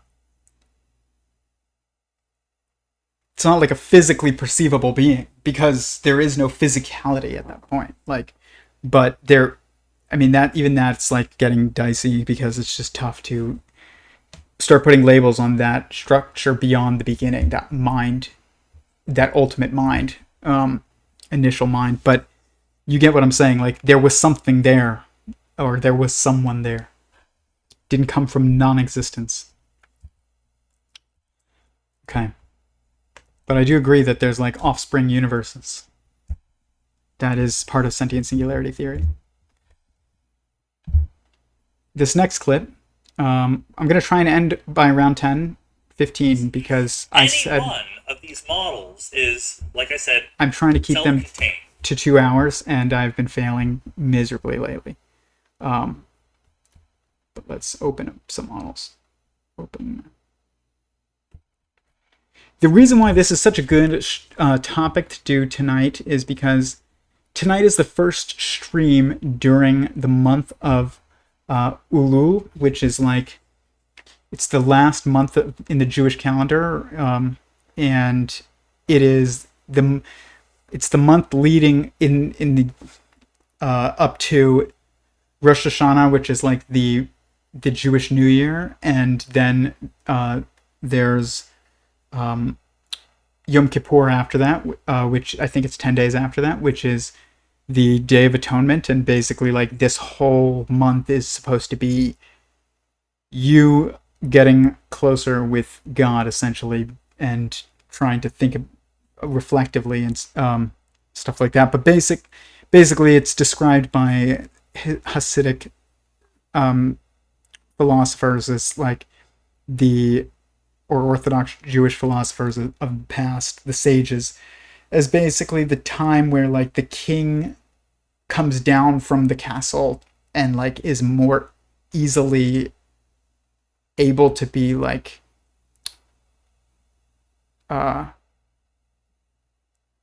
interacted with, I guess. But you don't have to believe that, but I'm just saying like that it just, we're going into the high holy days if you're Jewish like me. It kind of makes sense to talk about God. But here we go.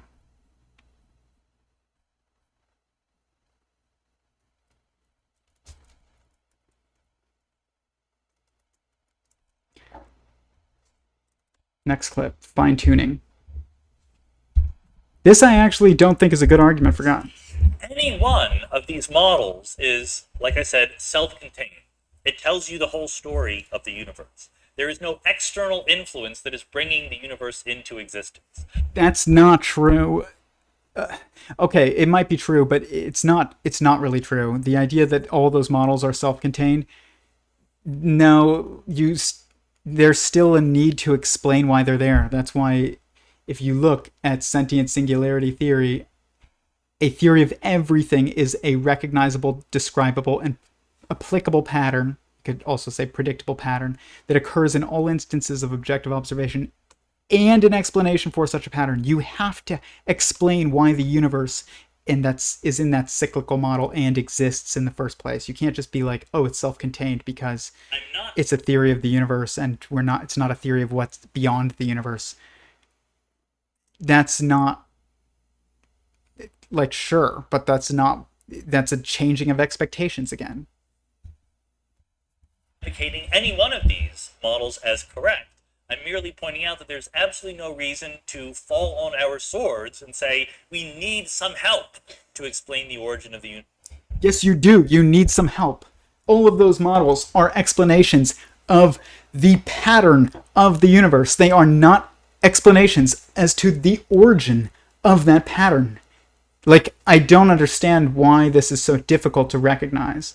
Like, we all have blind spots when we get, like, fixated on something, and myself included, but, like, this, come on. You're, like, if you are a theoretical physicist, you know, from Harvard and MIT, and you have thought so much about this that you have multiple lectures on it, then you should see that this is a changing of expectations and an inconsistent application of, like, definition of what this is supposed to be. You do need something more. You're just excluding it. Or show me that you need nothing more. Like, why? You can't say, well, the universe, we don't need to explain the origin of the universe because it just came from another universe and it's a cyclical model. Where did this logos pattern of the universe replicating come from? This bidirectional temporal replicating universe pattern that Sean Carroll likes. Like, where did that come from? You can't say it just came from another, universe that had the same thing. Okay, where did this system come from? You need to explain it. Otherwise, you need to yield and, fall on your sword. Outside conventional naturalistic explanations. We don't need God to explain the origin of the universe. However, it's still possible that God is a better explanation than any of the purely physical... I'm just repeating again. He has not given a single model that does not require a conscious creator outside of the system, essentially, to create the system. Not once in this entire lecture. Naturalistic ones that I was just talking about. So if I'm wrong, call it out and let me know. But I'm not wrong. Judging God by the same standards that we judge all of the other theories. In my personal opinion, the best argument on the basis of empirics in favor of the existence of God comes from the fine-tuning of physical parameters in our universe. It seems to be true that if you look around in the universe, we characterize what's going on by various numbers, the energy density on average, the expansion rate, physical parameters like the mass of the electron, and so forth. It seems to be the case that if you changed many of these numbers by an appreciable amount, things would be very, very different. I said that weakly enough that it's almost certainly true. If you change the mass of the electron by a substantial amount, things would be very, very different. It is plausibly true that for many of these numbers, if you change them by an appreciable amount, life would not possibly exist. That's one fact. It seems likely, or at least possible, that the values that the physical and cosmological parameters we observe around us take on allow for the existence of life, and not many would. Furthermore, it seems as if some of these physical parameters are not natural. That is to say, if you just picked them from a bag, mass of the electron, energy density of empty space, expansion rate of the universe, you would get very, very different numbers than what we actually observe. So you see where the argument is going. You need certain very specific, the argument says, parameters in the universe for life to exist. These parameters don't seem to be generic. They do not seem to be what you would easily get just by randomly choosing numbers for the universe. And yet they are right there where you need them in order for life to exist. Why were we so fortunate to find ourselves in a universe that seems unnatural, but in a way that is allowing the universe to be hospitable for the existence of life? It's a very natural, sensible place to wonder whether or not there was some designing going on, whether or not God helped the universe along a little bit in picking the appropriate parameters to allow for the existence of life. The best example in my mind is the cosmological constant, the energy density of empty space, the vacuum energy. This is something that we think is not zero. For, when I was your age, we thought this was zero when I was in graduate school. But in 1998, we found that the universe is accelerating in a way that is exactly compatible with a small but non-zero energy density in empty space. Now, the reason why that's interesting is because you can sit down and ask yourself, if I didn't look at the universe, if I just estimated on the basis of what I know about particle physics and cosmology, what would I guess the value of the vacuum energy should be? My guess is larger than the observed value by a factor of 10 to the 120. That is to say, if it is true that we have a non-zero but small vacuum energy, we did not pick it randomly out of a hat. We think we know what the natural value would be if we did pick it randomly out of a hat. It is very, very, very different than the value we actually observe. So either our notion of picking randomly out of a hat is very, very wrong, or there is some dynamical explanation for why the value for the vacuum energy is so small. Okay, so fine-tuning is, I don't think that it is the best argument for theism, but I do think that it is an argument. But it's not, the thing is that it requires some false assumptions, and this is why I have an issue with it, is that we understand what life is. Like, the universe is tuned to create life, and we know what life is, and, and that is the backbone of our, hypothesis that the universe was tuned to create life. I don't think that our current scientific narrative does know what life is. I don't even like the word life. I think we should get rid of it. I don't think it's a useful word. I think sentience is a useful word, but sentience is, if life is anything, life is sentience. And it's the growth of sentience. That's what life is. And if it's not that, then it's not a useful term. And if it is that, then, and if my theory is correct, it applies to atoms and molecules and hadrons and God has always existed because time didn't exist prior to multiplicity of consciousness with within the oneness of God's consciousness, which means like life didn't ever have a beginning, so it's always existed. And that changes the entire framing of this question of like, well, why is the universe so well tuned for life?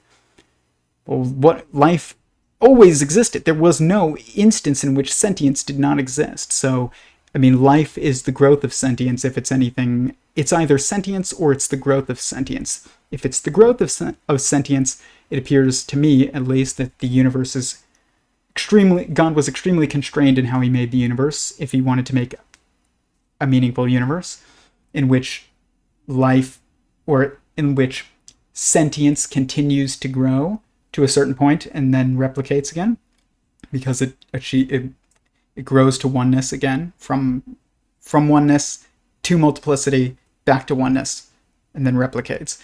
And it's so constrained that the constants are what they must be. That doesn't mean God didn't make them that way. He did, but because he had to, I think, and because of his goal, which is to create multiplicity of sentient beings, and maximize meaning through the maximization of experience and individual sentiences. And that individuation comes from sovereignty of like choice. So it's like there's only, I don't think that it was that he's making these values exactly the way that they are because he has a choice, and he could have made it the other values. I don't think he could, given his goal. But the thing is that I do think Sean Carroll is correct when he says we fundamentally don't understand what it means to draw numbers randomly out of a hat. Of course you don't. You can't. It's impossible. Randomness doesn't exist. It's like claiming non-existence doesn't exist. So there is no randomness. There is causes beyond your understanding and perception, but there is no such thing as randomness. Everything has a reason and a cause, including God. God exists because he has to. And there's a reason for that you could explain. It's not beyond, and God isn't just this like explanation to fill in the gaps. I don't believe in the God of the gaps idea. Like, there is no gaps. There's no gaps. God is the framework of it all, not the gap, filler. There is no gaps. So I don't think that fine-tuning is a good argument for God, but it's funny because so many people do, and I actually don't. The only person that I would want to, a person who I would be curious to ask this of, and I would bet, if I had to bet, that he would agree with me more so than everyone else, it seems, that fine-tuning is not actually like as good of an argument for the existence of God as most people think. It would probably be Eric Weinstein, given just my discussions with him about like the constraints of the creation of the universe by God. And but at least the apparent constraints. I don't want to say I don't want to say that there isn't stuff beyond our ability to even perceive. Of course there is, but you can get to God. You just can't get, you know, like there are things I can't even tell you where you can't get to, because like I can't get there. Like, but I do assume that there's more that is just, you would have to have a total view in order to even conceptualize of what that, you know, what is more. And even then, maybe there isn't that much more that you couldn't understand if you were God. If you were God, you would understand it all. Like, it's not like you would see the whole picture. And you can't see the whole picture, so it is like limiting of you, but that doesn't mean that it's limiting of your conceptualization of like why you are limited. And which means you're not limited, really. Like, you're limited by perspective, but you're not limited by like cognition. But maybe you are, but I don't see that. But like I said, I probably wouldn't see that anyway. So it doesn't matter, because whatever that is beyond us. If it is there, obviously there's perspectives that are beyond us, but is there a way of thinking, I guess, or that you couldn't even call thinking, that's beyond us? I mean, yes, it's like awareness. It's like just pure awareness. It's not even like thinking. It's just like awareness. It's like thinking is what's required when you're within the system, not when you are the system. When you are the system, like, you don't even have to think, almost. But, and that is not even beyond our understanding. It's just that our understanding of that kind of concept is very, very restricted to specific situations in which you are hyper aware of the relevant aspects of the subjective situation, whereas that would be extrapolated to the totality of, you know, the assembly of beings by God. So it's a little different.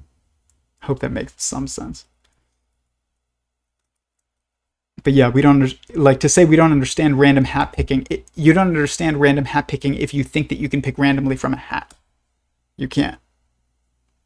If you're a mathematician. God makes it, but uses Jesus. Observe, even in principle, just to explain a few parameters in our little patch of observation. No, dude, you are God.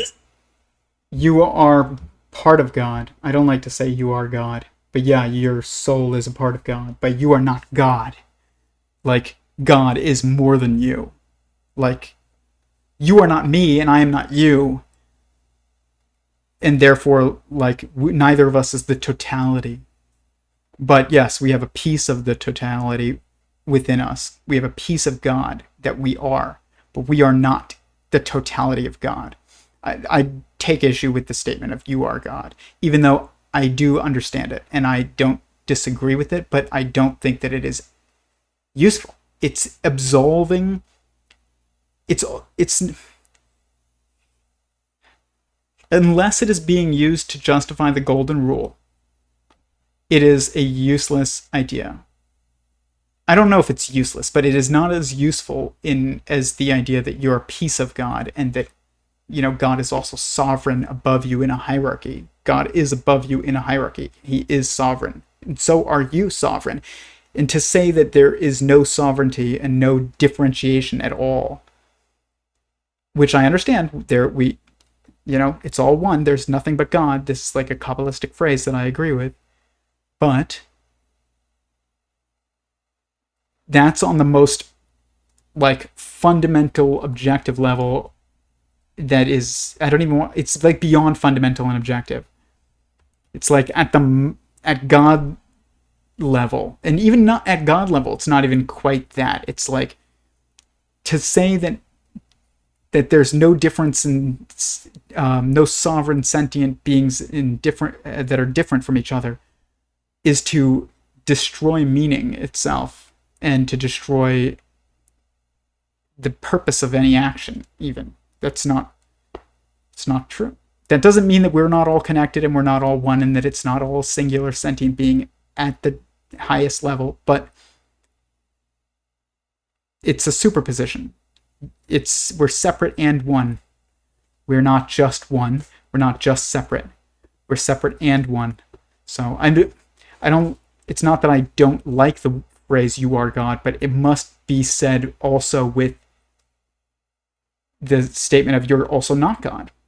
And this is why I say you are a piece of God, because it is the joining of these two ideas of God is separate and sovereign from you and above you in a hierarchy, and God is you. You are God. And we are all one. Like, the joining of those two ideas is we are each a piece of God. That is like a superposition idea.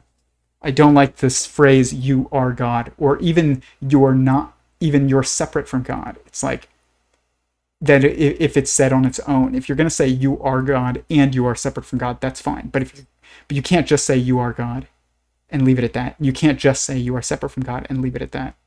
You can either say we are each a piece of God, or you can say that you can say both at the same time. We are each, God, and we are also each separate from God. Like, which you would have to say both, which just takes more time than saying we're a piece of God. We're a piece of God. There isn't really space, only ether, and it's filled with energy. I don't really disagree with that.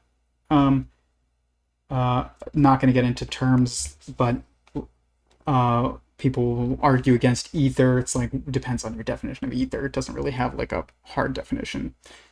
Sabine Hossenfelder tried to argue against the existence of ether and said that it was disproved. It's like, ether is just like the fluid nature of the being of, information of the universe. I mean, it's like, it's not really it's not like hydrogen or something. God makes it but uses Jesus. I agree. Christians say through him all is made. The him is the Christ. Yes, I agree with that essentially. Wherever two are gathered, I am there. It's dangerous. It's a poison pill. What, to say we are gone? I think it's a poison pill too. If you're not saying it, also we are separate from God. You have to say both. If you don't say both, it's a poison pill. It's also a poison pill to say we are separate from God, but it's a different kind of poison pill. One is to say we are God without saying we are separate from God is to ignore the hierarchy that is real, and it's kind of like self-anointing in a false manner. It's very dangerous, and because it's to exalt yourself above anyone else, which you don't want to do that to God. And it's an absolving of the hierarchy is the problem with it. But then to say we are all separate from God and not say we are also, all one, and that God is one, and that we are all, God, like that. The issue with that is that it starts getting like hyper focused on a hierarchy and not so focused on grace. So it's like one is beyond grace, where all of a sudden, like, whatever you do is good. It's like, whatever you want to do is good. If you are God, then do what thou wilt. That's very dangerous, but it's also dangerous to be like, we're all separate from God completely. And it causes like issues with not focusing enough on grace for each other and the golden rule. It's kind of just becomes like us versus them, and very judgmental, and it allows you to be much more harmful and violent towards others, because God is separate from you, which means you are separate from others, like, because there's no joining, there's no singular uniting beingness. If you're completely separate from God, then you're also completely separate from me, and therefore, like, I don't have to show you grace as much, or I'm not as compelled to give you grace, and vice versa. So it's a tough balance, because you can't focus on two sides of a coin at the same time. You have to like switch, and just be aware of both of them at the same time, even though you can't focus on them both at the same time. But saying we are each a piece of God is probably the easiest way to do that, because it doesn't like it doesn't dissolve the hierarchy, essentially, and it also doesn't disconnect us from each other. So, put forcefully by Richard Swinburne, a theologian, who says to postulate a trillion other universes. A trillion is amusingly tiny compared to the actual number of universes that we generally do postulate. But to postulate a trillion other universes rather than one God in order to explain the orderliness of our universe seems the height of irrationality. So height of irrationality is a fanciful way of saying that the prior probability should be very, very small. Swinburne is saying, look, you're just postulating many unseen entities to explain one or two features of your observable world. That's not good science, is what he is saying. Of course, the problem with this is that one does not postulate trillions of universes. That is not the way it works. The multiverse, and this is the crucial point, the multiverse is not a theory. The multiverse is not something that people sat around and said, hey, you know what would be neat is there were like 1 billion universes, or 1 trillion, or 10 to the 500 different universes. Wouldn't that be interesting? That is not how the idea came about. Rather, the multiverse is a consequence of other theories. So it's not that you postulate 1 bazillion different universes. It's that you postulate a small set of possible laws of physics. And these laws of physics predict the existence of many different universes. In the early 1980s, Vilenkin and Linde and others invented what we call eternal inflation. That if you believe inflation is possible, inflation is a very well-grounded physical scenario. We don't know whether it's true or not, but a very plausible scenario for explaining the observed homogeneity and isotropy of the universe. What Vilenkin and Linde showed is that if you believe that, then in a wide swath of possible inflationary models, inflation never ends. It ends in some region of the universe, but elsewhere it keeps on going, and it keeps... okay, so here's the issue, is he did it again. He changed, and I hope I'm not doing this in this, because a lot of times when you are against something, which I'm trying not to be, I'm trying to be for theism, not against anti-theism in this stream, but it's hard because I'm critiquing anti-theism. But I'm also proposing a theistic explanation, or I'm trying to. Hopefully it's not failing, but hit the like button if it is not failing, please. But this is a changing of expectations again, where you say, okay, well, the issue here is that multiverse is not a theory. God is a theory that somebody just postulated and said, well, wouldn't it be interesting if there was this being that like was all powerful and creative of, all that has been, created, and the, creator of multiplicity of consciousness. Like that is, of course, they're either both theories or they're both not. And the idea that I'm not saying that the multiverse idea is not an idea that is emergent from the assumption of smaller, theories that can then be extrapolated out into, the cosmological scale. That's true of God too, though. That's the only way to do God theory, unless God chooses you to show himself to. Like, you can't see God. So you have to do that exact thing that he just described when it comes to the multiverse, if you're going to understand God. And if you look here, I helped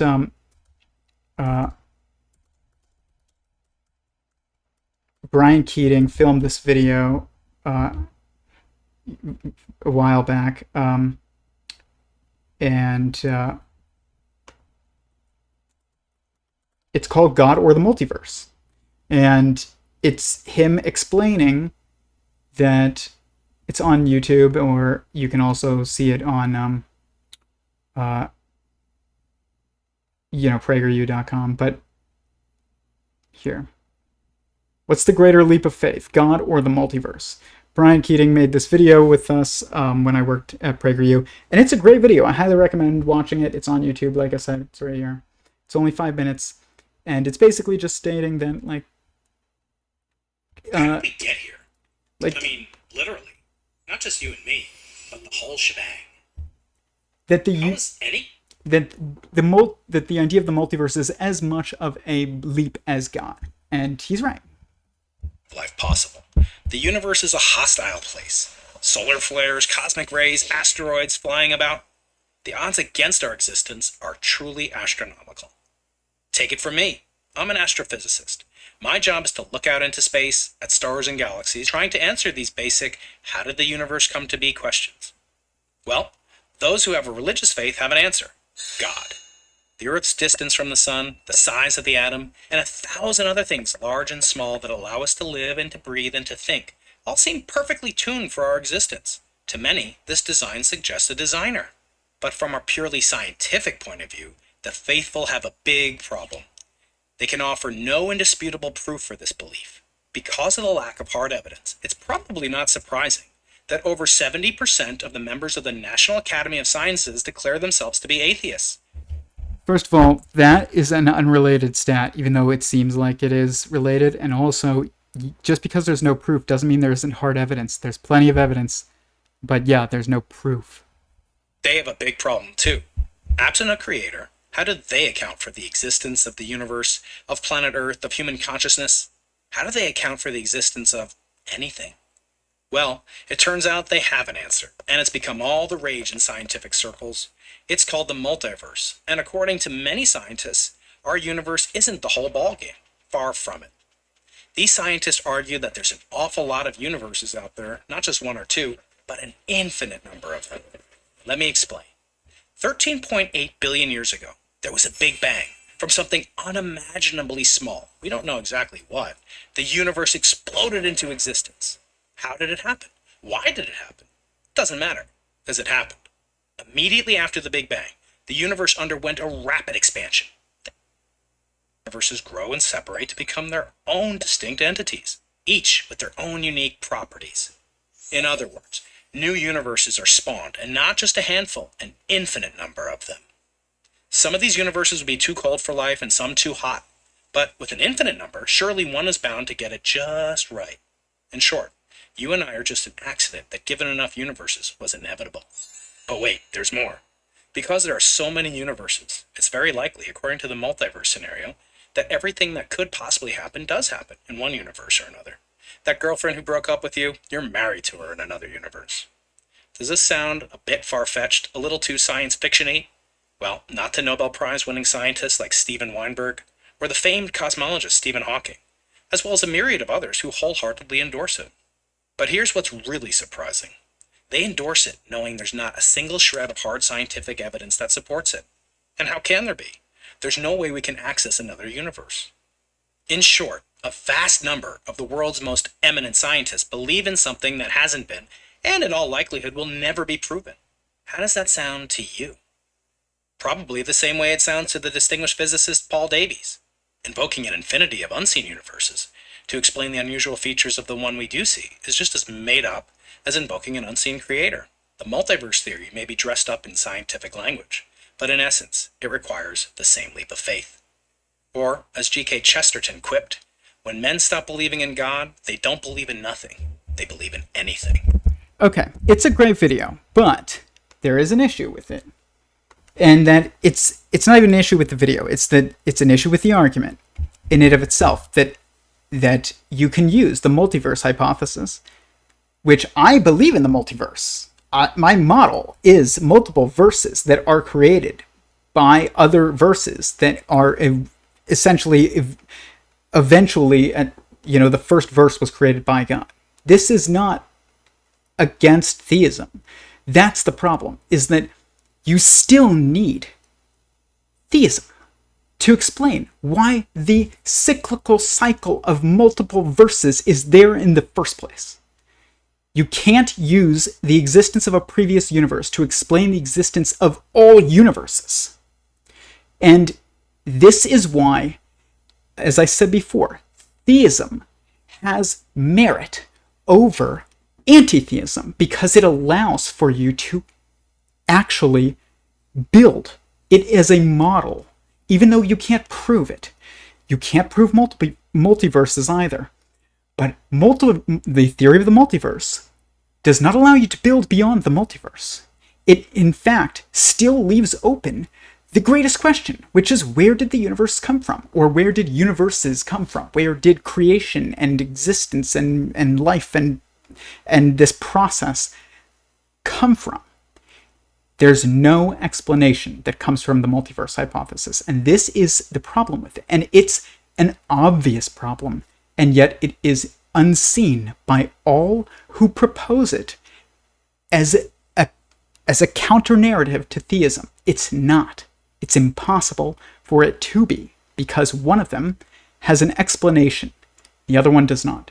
My definition of a theory of everything is an observable, predictable, applicable, and describable pattern that occurs on all instances of objective observation, and an explanation for such a pattern. You can't leave off that endpoint.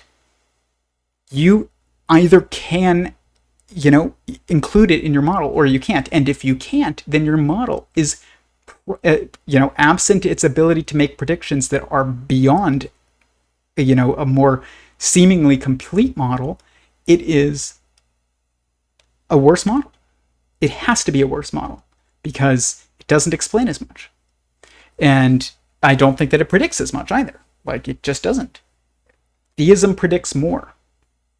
And you look at the fine-tuning argument, even though I don't think it's the best argument, but it is still an argument. And if, Sean Carroll thinks it's the best argument, then that's fine. But if he's going to argue that that's the best argument for theism, that argument it's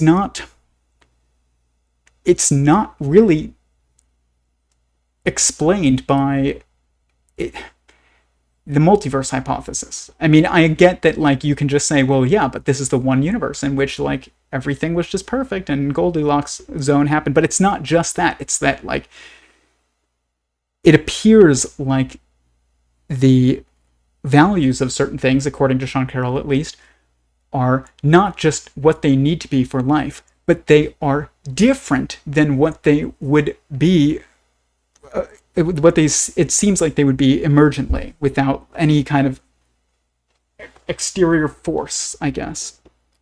And I don't know the details of exactly the math involved in that, but, like, that is beyond just the parameters are correct in this one, and because we exist in this one, like, that's what we see, and voila.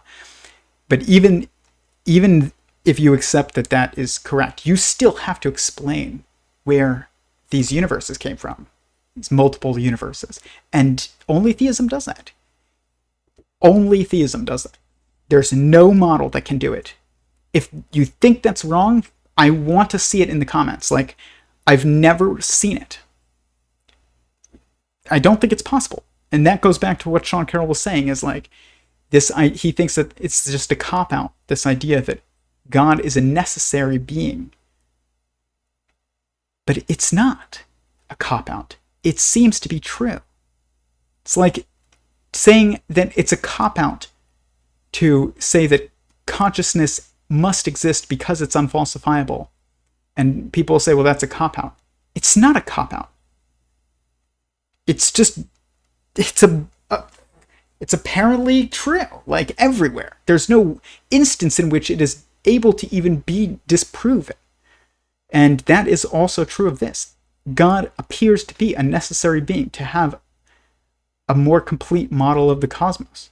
Like, you cannot have an explanation for the existence of the cosmos in the first place without God. There's no explanation. And the multiverse hypothesis is not an explanation. Although I do agree with Brian Keating, it is thought of on faith, essentially. It's not just faith, it's a logical extrapolation. I don't think it's faith. Faith is what you have in God. Once you believe in God's existence, you have faith in his will. You don't have faith that God exists. That's not the correct application of the word faith. Faith is what you have when you're like, I don't know what's going on in my life. I didn't get the job that I wanted or something, but like I have faith that God has a plan, and like, but you don't have faith that God exists. You believe, or you know. Like I say, I think I am aware of God's existence, but I don't think most people can honestly say that. I think most people say I believe, and accurately, that's fine. But some people certainly say I'm aware of God, and like that's also fine, I think. But I think that that's not something that you can choose. I think that's something God chooses for whatever his reasons. Like, and they are not it's never as a reward, I don't think. So like it's not something to be like proud of, but it's just, you know, he has purpose for revealing himself when he does. But other than that, there is no proof. And even then, just because it's revealed to you doesn't mean that you can prove it to others. You can't prove God's existence to others. Even if God plucks you out of your body, and I've talked about this before, about like once an experience that I had, and plucks you out of your body and shows you the cosmos and like then puts you back. You can't prove that happened. So like, you can literally see God and not prove it to anybody. So it's not about proof. It is about evidence, and it is about like which model works. And anti-theism does not work past a certain point. It doesn't. It's something that only works when you don't need to take God into account as so much. You could just be like, you know, I'm writing down the rocket equation, and like, you know, the velocity of you know, the gas expanding and like causes, I don't know, like this, and the rocket to go this high if it has this much fuel in it and weighs this much, and the air pressure is this, like that you can effectively do essentially without taking God into account for the most part. But that doesn't mean it's the wisest thing to do, but it means like it's an effective equation, but it's not a cosmological explanation and complete cosmological theory. It's not. And if somebody says, okay, well, your theory of cosmology, of many worlds and multiverses, does not actually explain the origin of any verse at all, and it doesn't explain why it is the way that it is, really. I mean, or it doesn't explain why it even is, then it's not that great of a model. They can't, as a cosmologist, be like, so what? Who says it's my job to explain why the universe is a certain way or exists? You claimed it was your job when you became a cosmologist. Like that's the reality of it. It's a changing of expectations that is, it's evasive, and it's not, you know, good science. I will say this.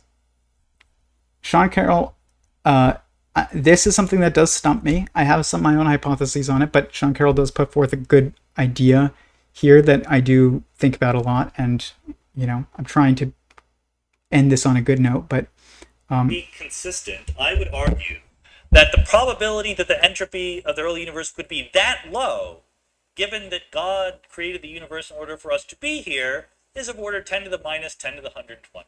So that is big evidence against God. That's all I'm going to say about that argument that he just put forward. I was going to talk about, but that's not really, there's no point in it other than to say it's completely built on assumptions that may not be understood or true, which is that, you know, the universe was created for us, and you know, that we understand life and etc. Like that, I don't think that that's true. And even though I do think that the universe was created to maximize meaning and multiply consciousness. If we didn't know what the universe were really like, and we just said God created the universe in order for us to be here, we would predict an early universe with enormously higher entropy. Another way of saying this is, here is the Hubble Ultra Deep Field. This is what you get when you point your camera at the sky and just take a picture. If your camera is attached to the Hubble Space Telescope, you see all of these little blobs, each one of which is a galaxy comparable in size to our Milky Way galaxy. So every one of these galaxies has billions of stars, of order 100 billion stars. There's 100 billion such galaxies in the universe. None of them are necessary for us to exist here on Earth. If you were just going to make the universe, and you were going to solve fine-tuning problems enough for life to exist, there's no reason to make any of these galaxies. All of the matter, all of the degrees of freedom in those galaxies should be in thermal equilibrium. If you're going to claim that your explanation for fine-tuning is that God made it that way in order for life to exist, you strongly predict that this should be blank, or at least just a chaotic mess. It should not have all of these other galaxies in there. And I know that many religious believers would look at a picture like this and go, oh my goodness, the glory and stupendousness of God's creation. I look at a picture like this and say, how in the world can you think that the reason for this is to let us be here? We are very tiny compared to a very big universe. So there's of course Okay, so he's saying, okay, responses to this kind of argument. People have thought of it. They say, well, maybe you can't make us. Maybe you can't form our solar system without forming all those other galaxies and so forth. This is just false. Everything we know about physics tells us that none of those other galaxies is necessary to explain what we have in our neighborhood here. Okay, so multiple things. For one, physics has never answered, even with our current definition of life, which is false. But even if we assume it's true, and that life starts at cells, and cells onward is life, and everything else is just inanimate matter, essentially, which is apparently false, even if you just empirically false, you just look at it. It's not inanimate. There's nothing inanimate about it. What is inanimate? Where are you looking to see this inanimate matter? All matter is animated, and if it wasn't, then why are you here? It's amazing how obvious these things are when you just back up a bit, but that doesn't mean we understand the way that things move on timescales. You look at a plant, you can't see it moving, but that doesn't mean it's not. Time lapse it and you'll see vines fighting each other. But there's there's no such thing as inanimate matter. That said, but I do understand it's not sentient. This water bottle is not sentient, but the molecules in it and the atoms, at least the atoms are. I don't know if the molecules are. I'm still working on that, but the atoms and hadrons are, or at least appear to be, animated, sentient beings, if you look correctly. But the thing is that I do agree with Sean Carroll that this is puzzling. Why is it that there appear to be so many other solar systems? And I think that implies we don't... There's two things that I've thought about. One, we have been shown so much other stars and such that are so far out of reach of us that, at least right now, that it's not the same... It's basically fulfilling the same role as if it was a blank canvas. It's if it was a blank, here's the thing, if it was all about us and it was just blank, the skies were just black and there was no stars and such. First of all, the stars are useful for us. They're useful for animals. They're useful for plants. They're useful, it's all useful to sentient beings because it provides context. But let's say that, for the sake of argument, it was just blank because this was all there was, and you didn't need stars for context of anything. What message would that send to us? I feel like it would send the message of there's unknown here and you want to investigate it, which is the same thing as we get when we look at the stars now, kind of except now when we look at the stars, we don't see any other evidence of technological life, at least, which means like there seems to be some type of cutoff, or that we are not, it's being hidden from us, or we're not looking properly, which is possible. But it's almost like it's showing that this is all there is, by showing that there's more that is not displaying obvious signs of development to the point that we are, or at least in the way that we would predict, which I'm not saying that's accurate either, but if you look at like predictions of Dyson spheres and such, like people think that you would see large blots of black in the universe. And maybe we are seeing that, and it's just like we're just seeing stars piercing through that, and we don't even realize that we're seeing that. I don't know. It could be that that is all that vastness is showing us, here's the structure you're in. It's too far for you to reach, and there's no apparent life that you can perceive from here. Turn inward and look at the here. Because you can see this and you see that there's nothing more. Versus if there was nothingness, it would be like there's something beyond the darkness. It's like a black hole. It's like everybody wants to see beyond the event horizon. What if we just looked around and we constantly saw an event horizon? But it wasn't like a temporal event horizon where you couldn't get to the stars because it took too many lifetimes. But like the issue with it is that how long it takes to get to the stars destroys the placing of that action within the context of a true goal, because there's no consistency of goal across that many generations. For that reason, like there's no reason to go to other stars that we can see right now. I don't think. I know some people disagree, like Eric Weinstein and such, but I don't know if I don't agree with him. But like it doesn't tell me what it used to, which is that there's so much more. Also, if you talk to Sarah Walker, or you listen to Sarah Walker, who's basically a physicist, but also a molecular biologist, an astrobiologist, she's just a theory of everythingist. She's a cosmologist, and a brilliant one of the best in academia, I will say. She and like a woman, which is just rare to be like a leading thinker in that realm, is rare for women. Like, just saying, I'm not making a judgment. I'm just saying, like, it appears to be pretty rare.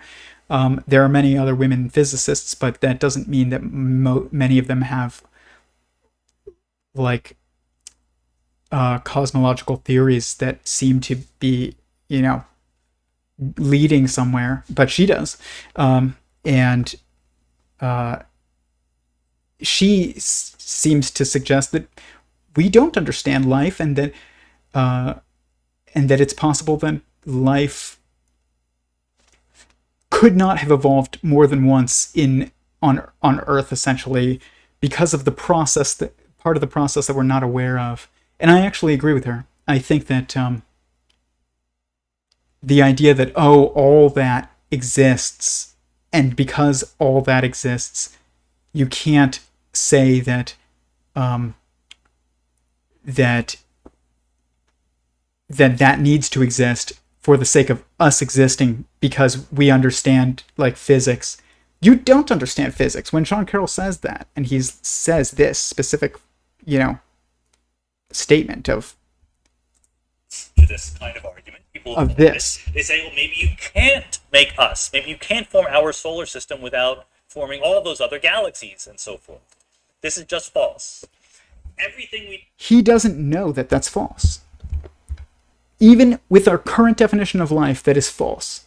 But still, even assuming that, there is no physics theory that explains life as our currently defined life, like cellular life. There is no physics explanation for cellular life. There's no biological theory that explains cellular life. There is proposed theories that have no apparent evidence that is strong Like, you can't reproduce it. You can't be like, okay, we're gonna take, you know, these amino acids and these amino acids and this, you know, like sulfur, and then like strike it with a lightning bolt in a lab and we've got cells. Like, that's never happened. I don't think it ever will. They'll never create that. They'll create technological, like, mechanisms that could be inhabited by technological sentience, but they're not going to make, like, remake biological life in a lab. I don't think that that's true. And I understand, like, there's, like, xenobots and all kinds of things that's not the same. It's just not. That's for another stream. But you can't say that all those stars are not necessary for life here. Life. Maybe they are. But you don't know. Like, this is one where you literally don't know, and neither do I. So I'm not going to say that I know. This is one that I'm admitting, like, I'm stumped by the vastness of the universe that also appears to be, like, pretty much empty of other technologically developed life. And I might be, there's so many explanations that could be for that, but I have not, like, super heavy on any one of it.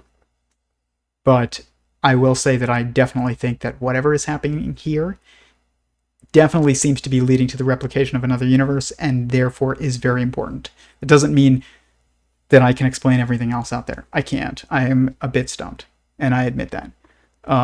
But I also disagree with Sean Carroll that you understand, you know, complex emergence of biological systems enough to know whether or not you need multiplicity of solar systems in order for it to generate.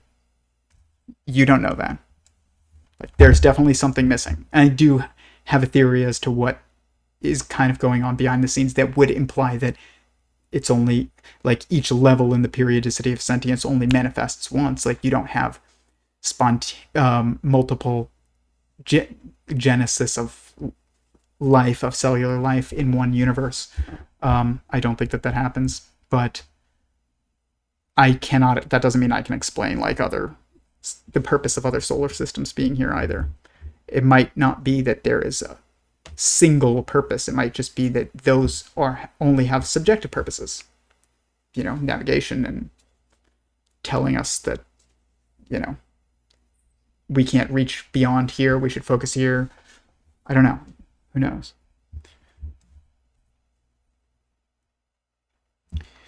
Another thing is, this is the most common given argument against the existence of God, and it is why does evil exist, essentially. Sean Carroll touches on it, and essentially physical, naturalistic, scientific. And he's also explanation. We are he's basically saying that God, if God existed, why wouldn't he just give us a textbook with the answers and make it understandable? And, you know, like, why wouldn't it have what he wants in it? And why does evil exist? And I think that those are actually easy answers to answer. I don't think that they're difficult. I don't know why they're, like, age-old questions. You need autonomy of choice if there's sovereignty, in order to have sovereignty of sentience, and without sovereignty of sentience, you cannot have meaning, because meaning comes from your impact on other sentient beings, because that's all there is fundamentally. So in order for meaning to exist, you need to allow the possibility of choice, which means you need to allow the possibility of evil. It's not, I don't think it's difficult to explain. All of the usefulness from God. We're saying that the reason why the universe looks like that is because there's some physical mechanism that makes it look like that, and that's what God used. But that's a story I can tell without invoking God at all. There's a physical mechanism that made the universe look like this, and then I can just stop. So the advantage that you might have had in invoking God in the first place has gone away. This kind of argument that a priori you would not have expected the entropy of the early universe to be so low if God were the explanation is the same kind of argument that has been used to argue against God for millennia now. The probability that if God really exists, the world wouldn't look like that is what we're talking about. This is the problem of evil. If God existed, we wouldn't expect there to be evil. This is the problem of random suffering. Even if you argue that evil is necessary for free will and human choice and so forth, there's no reason to, have natural disasters strike down innocent children or anything like that. First of all, without God, there's no defining innocence. There's no defining guilt. There's no defining evil. And there's no defining good. So the idea that because evil exists, God can't exist, or that evil's existence is an argument against the existence of a good God is not a good argument, because without the existence of a good God, there would be no such thing as evil to even exist. Like, it's not even that evil wouldn't exist, it's that the definition of evil wouldn't exist. Just things would just be whatever they are, and there would be no moral judgment attached. So there is no goodness, there is no innocent children, there's just children, and there's no good, there's no disaster, like a natural disaster killing, 15 kids because a tidal wave hits. Like, that's not a disaster if there is no good God, essentially. There's no moral hierarchy, which means that if there's no hierarchy of sentience, then there's no moral hierarchy, which means there's no morality, which means there is no disasters, there is no evil, there is no good, there is no innocent. So it all falls apart without the existence of a good God, or at least a God that is higher than you in the moral hierarchy, which means they dictate what is good and what is not, dependent upon their goal. So that's like, your parents set the rules of the house. Like, that's just the reality. And whatever you do in alignment with their rules is good, and whatever you don't do against their rules is not good, according to their definition or their rules. Same for God, kind of. Yes, but God is also the best parent that there is. But this idea that evil is a good argument against God, not true. I know of somebody who.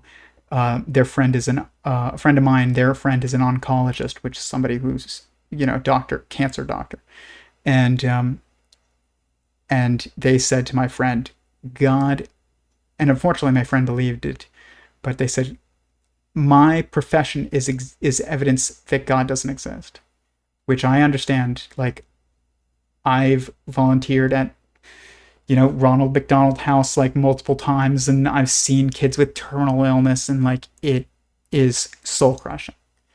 That doesn't mean that God doesn't exist and isn't good, because also built into that assumption is that there's something beyond this physical life. So, just because you suffer and die here doesn't mean that that's the end for you either. But it is hard to see beyond that if you're here, and I get that. And that is kind of your on faith that you assume that God makes it right in the end. But yeah, you cannot make a moral judgment. This is my issue with Sam Harris, where he's like, we need this, moral world, and we need a government like this, and this is evil, and this religion is bad. It's like, you're making all these moral judgments. You don't even believe that there's a moral hierarchy. So, like, I don't understand where this is coming from, other than I know that it's intrinsic. You know it in your feelings, but you don't know it logically. Same thing with Sean Carroll. He knows it in his feelings that there is a moral hierarchy. Otherwise, he wouldn't believe that there was even innocent children, or guilty children, or disasters, or, miracles. Like, I don't know, like, not necessarily the technical miracle, but like a good thing, a train derails, but everybody's okay. It's like, you wouldn't think that it's good that everybody's okay if there wasn't God. You wouldn't think it was bad either. You just think it was. So it's inconsistent. God could prevent that from happening. It's not what you would expect a priori. But theism, and at least sentient singularity's extrapolation of theism and the purpose of creation and its meaning is the creation of meaning, essentially, and that what meaning is your impact on other sentient beings, and it has to be that because there's only fundamentally sentient beings, so all that matters is sentient beings. that explains. It is a logical explanation. I'm not saying it's definitely correct. I'm just saying it's a logical explanation for why evil exists in the world, even if there's a God. Like, you actually can't explain, like, again, anti-theism is the one who's coming up short. You can't say, oh, why does evil exist in the world if God exists and he's good? Well, why are you calling things evil if there is no moral hierarchy? Why are you calling things disasters? Like, it's not consistent. And I get it. You can say, well, that's just my, like, feelings as a being. It's like, no. Your feelings as a being a disaster would be like you in pain, not like others in pain. If a disaster to you is others in pain, then you're talking about a moral hierarchy beyond just evolution of survival of the fittest. Then it just doesn't work. Anti-theism falls apart. It just does. This needs to be, like, talked about. The problem is that when you have evasive people who are in science and they just make these lectures and then retreat, then you have to address the lecture like this, because they'll never have it with you. I mean, I would hope, though, he would. I mean, like I said, I really value Sean Carroll. I disagree with him on a lot of stuff, but I also think he's a great teacher. And if he became less evasive, he would have, honestly, so much more to add. Even in bringing in his perspective, if it's wrong, it would be meaningful. Like, it would be a beautiful thing for him to be wrong and have to confront it.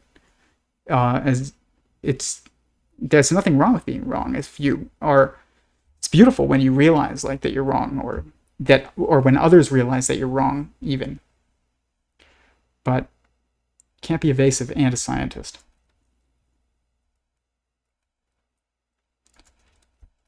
Two more quick clips and then I'm going. I know I went over time again. That is because there's some physical mechanism that makes it look like that, and that's what God used. But that's a story I can tell without invoking God at all. There's a physical mechanism that made the universe look like this, and then I can just stop. So the advantage that you might have had in invoking God in the first place has gone away. This kind of argument that a priori you would not have expected the entropy of the early universe to be so low if God were the explanation is the same kind of argument that has been used to argue against God for millennia now. That evil is necessary for free will and human choice and so forth. There's no reason to, have natural disasters strike down innocent children or anything like that. God could prevent that from happening. It's not what you would expect a priori. My favorite is the problem of instructions. If I didn't... He doesn't know that. What the universe were like, but I thought that the universe were designed and created by a caring, omnipotent God who wanted us to do well, the first prediction I would make would be that God would explain himself to us very clearly. As a textbook author who has read his Amazon.com reviews, I would expect God's textbook to be perfectly clear. It might not be easy to follow the instructions, but I would know what the instructions were.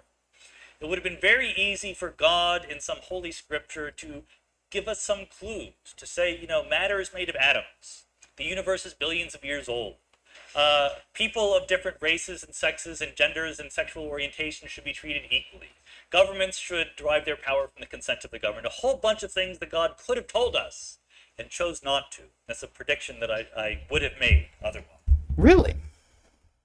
Actually, I think God has given us multiple textbooks about this. Say, God and courts of justice.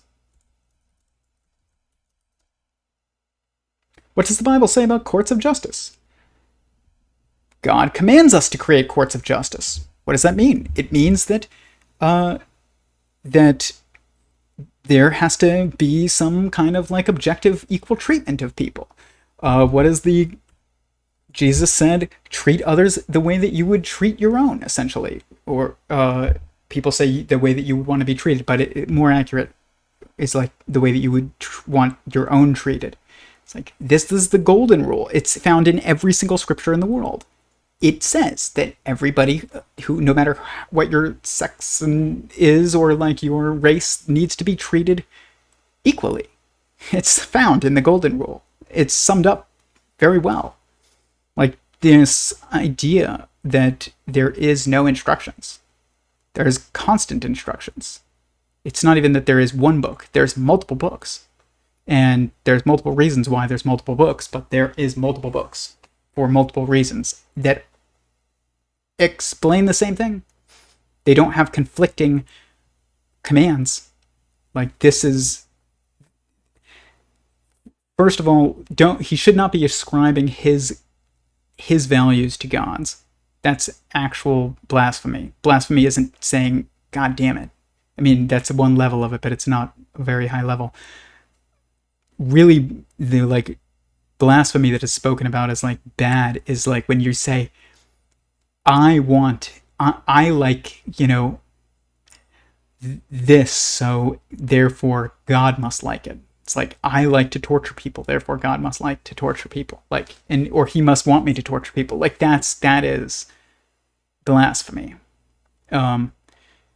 But so you don't want to say like, why didn't God make a book that just told us that people are equal? It's like, first of all, what if God doesn't think that everybody's equal? I think he does, but like, what if he didn't? But it does say that. It says it in the golden rule. And it might not say the universe is made of atoms, even though I think that it kind of does in a veiled way, like what it comes first in the Bible. But if you read Genesis, and Yosha Bach has said this as well, it's pretty obvious that it is describing the emergence of geometric observation. So I will show it.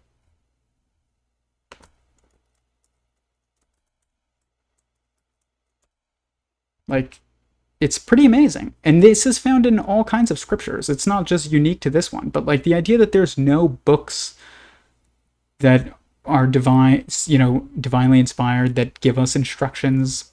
There's plenty.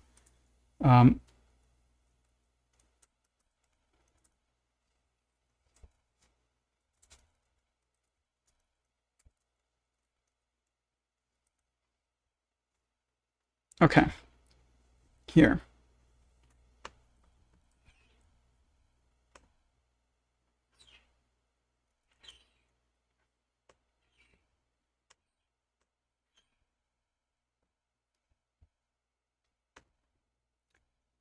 In the beginning, God created the heavens, space. In the beginning, time, God created the heavens, space, and the earth matter.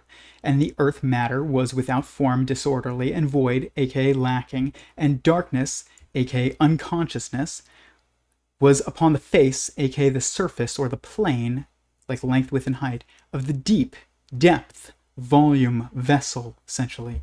God moved, like aka movement or applying energy, upon the face, the surface or plane of the waters, aka what fills a vessel. And then God said, let there be light, aka consciousness, because it's light is like, for there to be light is for there to be observation, and for there to be observation is for there to be consciousness. So like there's Yosha Bach is the only other person in the world who I have seen say that as well, and I've never seen anybody else say it. But Yosha Bach and me. I said it to Michael Knowles like years ago. I sent him that text message that I just read, and then I heard Yosha Bach say it, and I was like, dang, that guy's got it. There's definitely books written by God. I think you don't have to, but I do.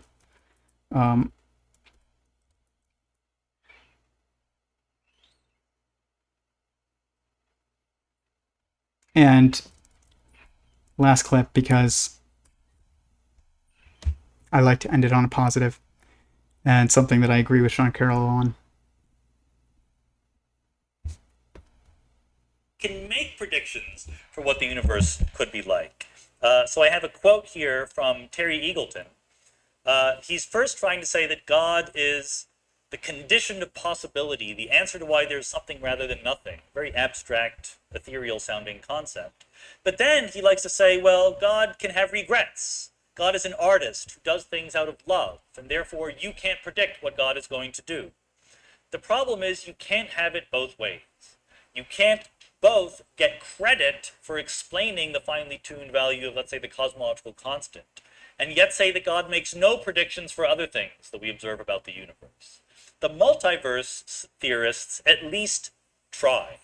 Here is a plot from a paper where people who think about the multiverse are predicting the relic density of dark matter axions in the universe on the basis of the multiverse hypothesis. I don't especially believe this is a reliable prediction in any sense, but at least they are trying. I've never seen a picture like this in a theology journal. No one ever tries to use the God hypothesis. They can try to claim credit for the low vacuum energy that allows us to exist. No one ever tries to calculate the predicted density of axions under the God theory. Okay. He's right now. He's not right in the past. In the past, that's not true. He's mentioned theists who have made predictions that were profound and advanced science forward. In this very talk, he has used them as references. The Big Bang was created by a Catholic priest. That hypothesis is credited to a Catholic priest. I don't know if it was created by him, but like, who knows who created it? But he is right. Theists have given up on science until very recently, and I think that needs to change, because theists have been the ones who have advanced science, always, not anti-theists. It's almost always basically been theists, and or at least effectively theists, people who have assumed theism even if they don't personally believe. And I think that this does need to change. That said, theists make plenty of predictions, but they're much more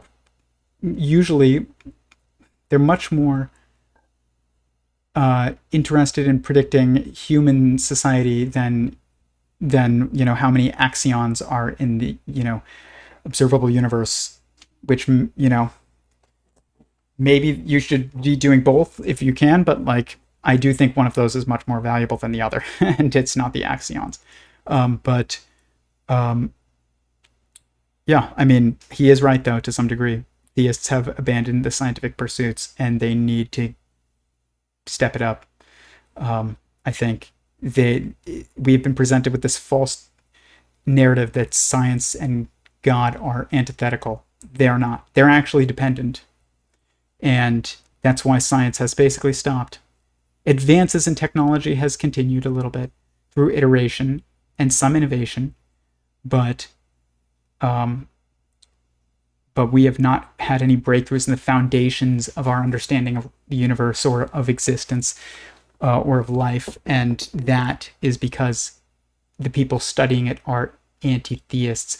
We're starting to actually have breakthroughs with Lee Cronin and Sarah Walker and Eric Weinstein and Stephen Wolfram and Donald Hoffman and Tom Campbell and Chris Langan and me and Yosha Bach and Bernardo Kastrup and many others. They're all assuming theism. Every single one of these people, even if they call themselves atheists, is assuming theism for the sake of their theory. Every single one. The autodidactic universe, geometric unity, the CTMU, conscious agent theory, sentient singularity theory, emergence theory, Irwin's emergence theory, they're all theological theories. They all place consciousness as fundamental, and they all are essentially then theological theories. Every single one. And the only one that is not a theological theory, or that doesn't imply theism, is probably string theory, which is just like nobody knows what's going on there. I think I know some of what's the issue is, but these manifold structures are mental manifold structures. We're looking for them in physical space, which is just not the right perspective. But you need to assume theism, and string theory will make a lot more sense. And same thing with even the multiverse hypothesis, or like the many worlds hypothesis. That's really all there is like an anti-theist theory. And the thing is it's still not anti-theism. It's only anti-theism is if you assume wrongly that, as long as you assume that a universe came from another universe, you never need to explain that system in and of itself and its existence, which you do. So, like I said, I hope this was valuable. I'm going to answer questions and then I'm going to go. I know it went a bit longer again. I'm trying. But theism is science is dependent upon theism for it to really make massive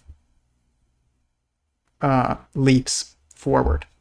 It cannot do it otherwise. You can iterate and make do something that leads you to some technological breakthrough or something, but you can't understand the universe. You've got me drinking coffee at 1 a.m. That's hilarious. We co-create with God. Yes, we are the co-creators of the universe with God. That's perfect. I say that all the time. You left off the second part. Do as thou wilt, lest it hurt none. It's not even just that. Like, you have positive obligations too, not just do as thou wilt, lest it hurt none. But that is partially true, but it's not complete. If all is one, then the multiple universes are and all observed from different points of reference within the all through different sized lenses. Yes, except the lens of the all also is like the objective perspective. God's eye. It's a God's eye view. If you look at God's eye, like it's a mandala, basically made of string that Native Americans make. It's just their version of a mandala, which is a God's eye. What? To an Abrahamic, evil only exists because of God's love and tolerance for his creation. Yeah, that's true. All of the law is summed up in 2 sentences. Love God with all your heart, mind, body. Love others as you would like to be loved. Yes, essentially, yeah. All other commandments are contained therein. Exactly. Okay, guys, please hit the like button. I see 8 people watching and there's only 6 likes. If you found this valuable, I would really appreciate it. It really helps the channel if you hit the like button. If you would like to support this work monetarily, I have a Patreon linked below. I am saving for a computer so that we can have animated videos that are not live. That will be coming soon towards the end of the year. But if you found it valuable enough to contribute, I would appreciate it. You don't have to. If you'd like to join our Discord discussion, which is a weekly call, includes a weekly call, and it's also a community with different channels and such, you can message me on Instagram for the link to the Discord. And every Thursday at 7 p.m. Pacific, we have an open call where you can talk to me about anything. It's always a good time, and it's a good group. I'm live here every Tuesday evening, and I'm trying to think if there's anything else. SentientSingularity.com. Sign up for my email list if you would like to keep in touch with this work in the case that this channel gets shut down once we start talking even more about like moral obligations. I know I keep saying that, but like I am purposely holding off on going deep into that, even though I do talk about it, because timing is important. That doesn't mean I'm not going to do it, but YouTube, you have to navigate YouTube. But yeah, thank you everyone. I really appreciate it. I hope it was valuable. And like I said, I want this to be positive, even though I'm very critical of a lot of the things Sean Carroll said. I don't like I take even bigger issue with the way that he evades confrontation of like philosophies, but I think he has added an enormous amount of value to physics and even just in teaching what is currently accepted, even if his theories all turn out to be false. But he is a great teacher, and I highly recommend subscribing to his channel and listening to his podcast. It is quite good. So, cool. This was quite insightful. Thank you. Thank you. I appreciate everybody watching. Like I said, there's 10 people watching now and only 6 likes still. Please hit the like button. It definitely helps with the algorithm. And like I said, message me privately on Instagram at Theory of Everyone or at Tyler Marshall Goldstein if you would like to get a link to the Discord or if you just have any questions about this project. So with that, thank you everyone. Peace, and I'll be back next week with another stream.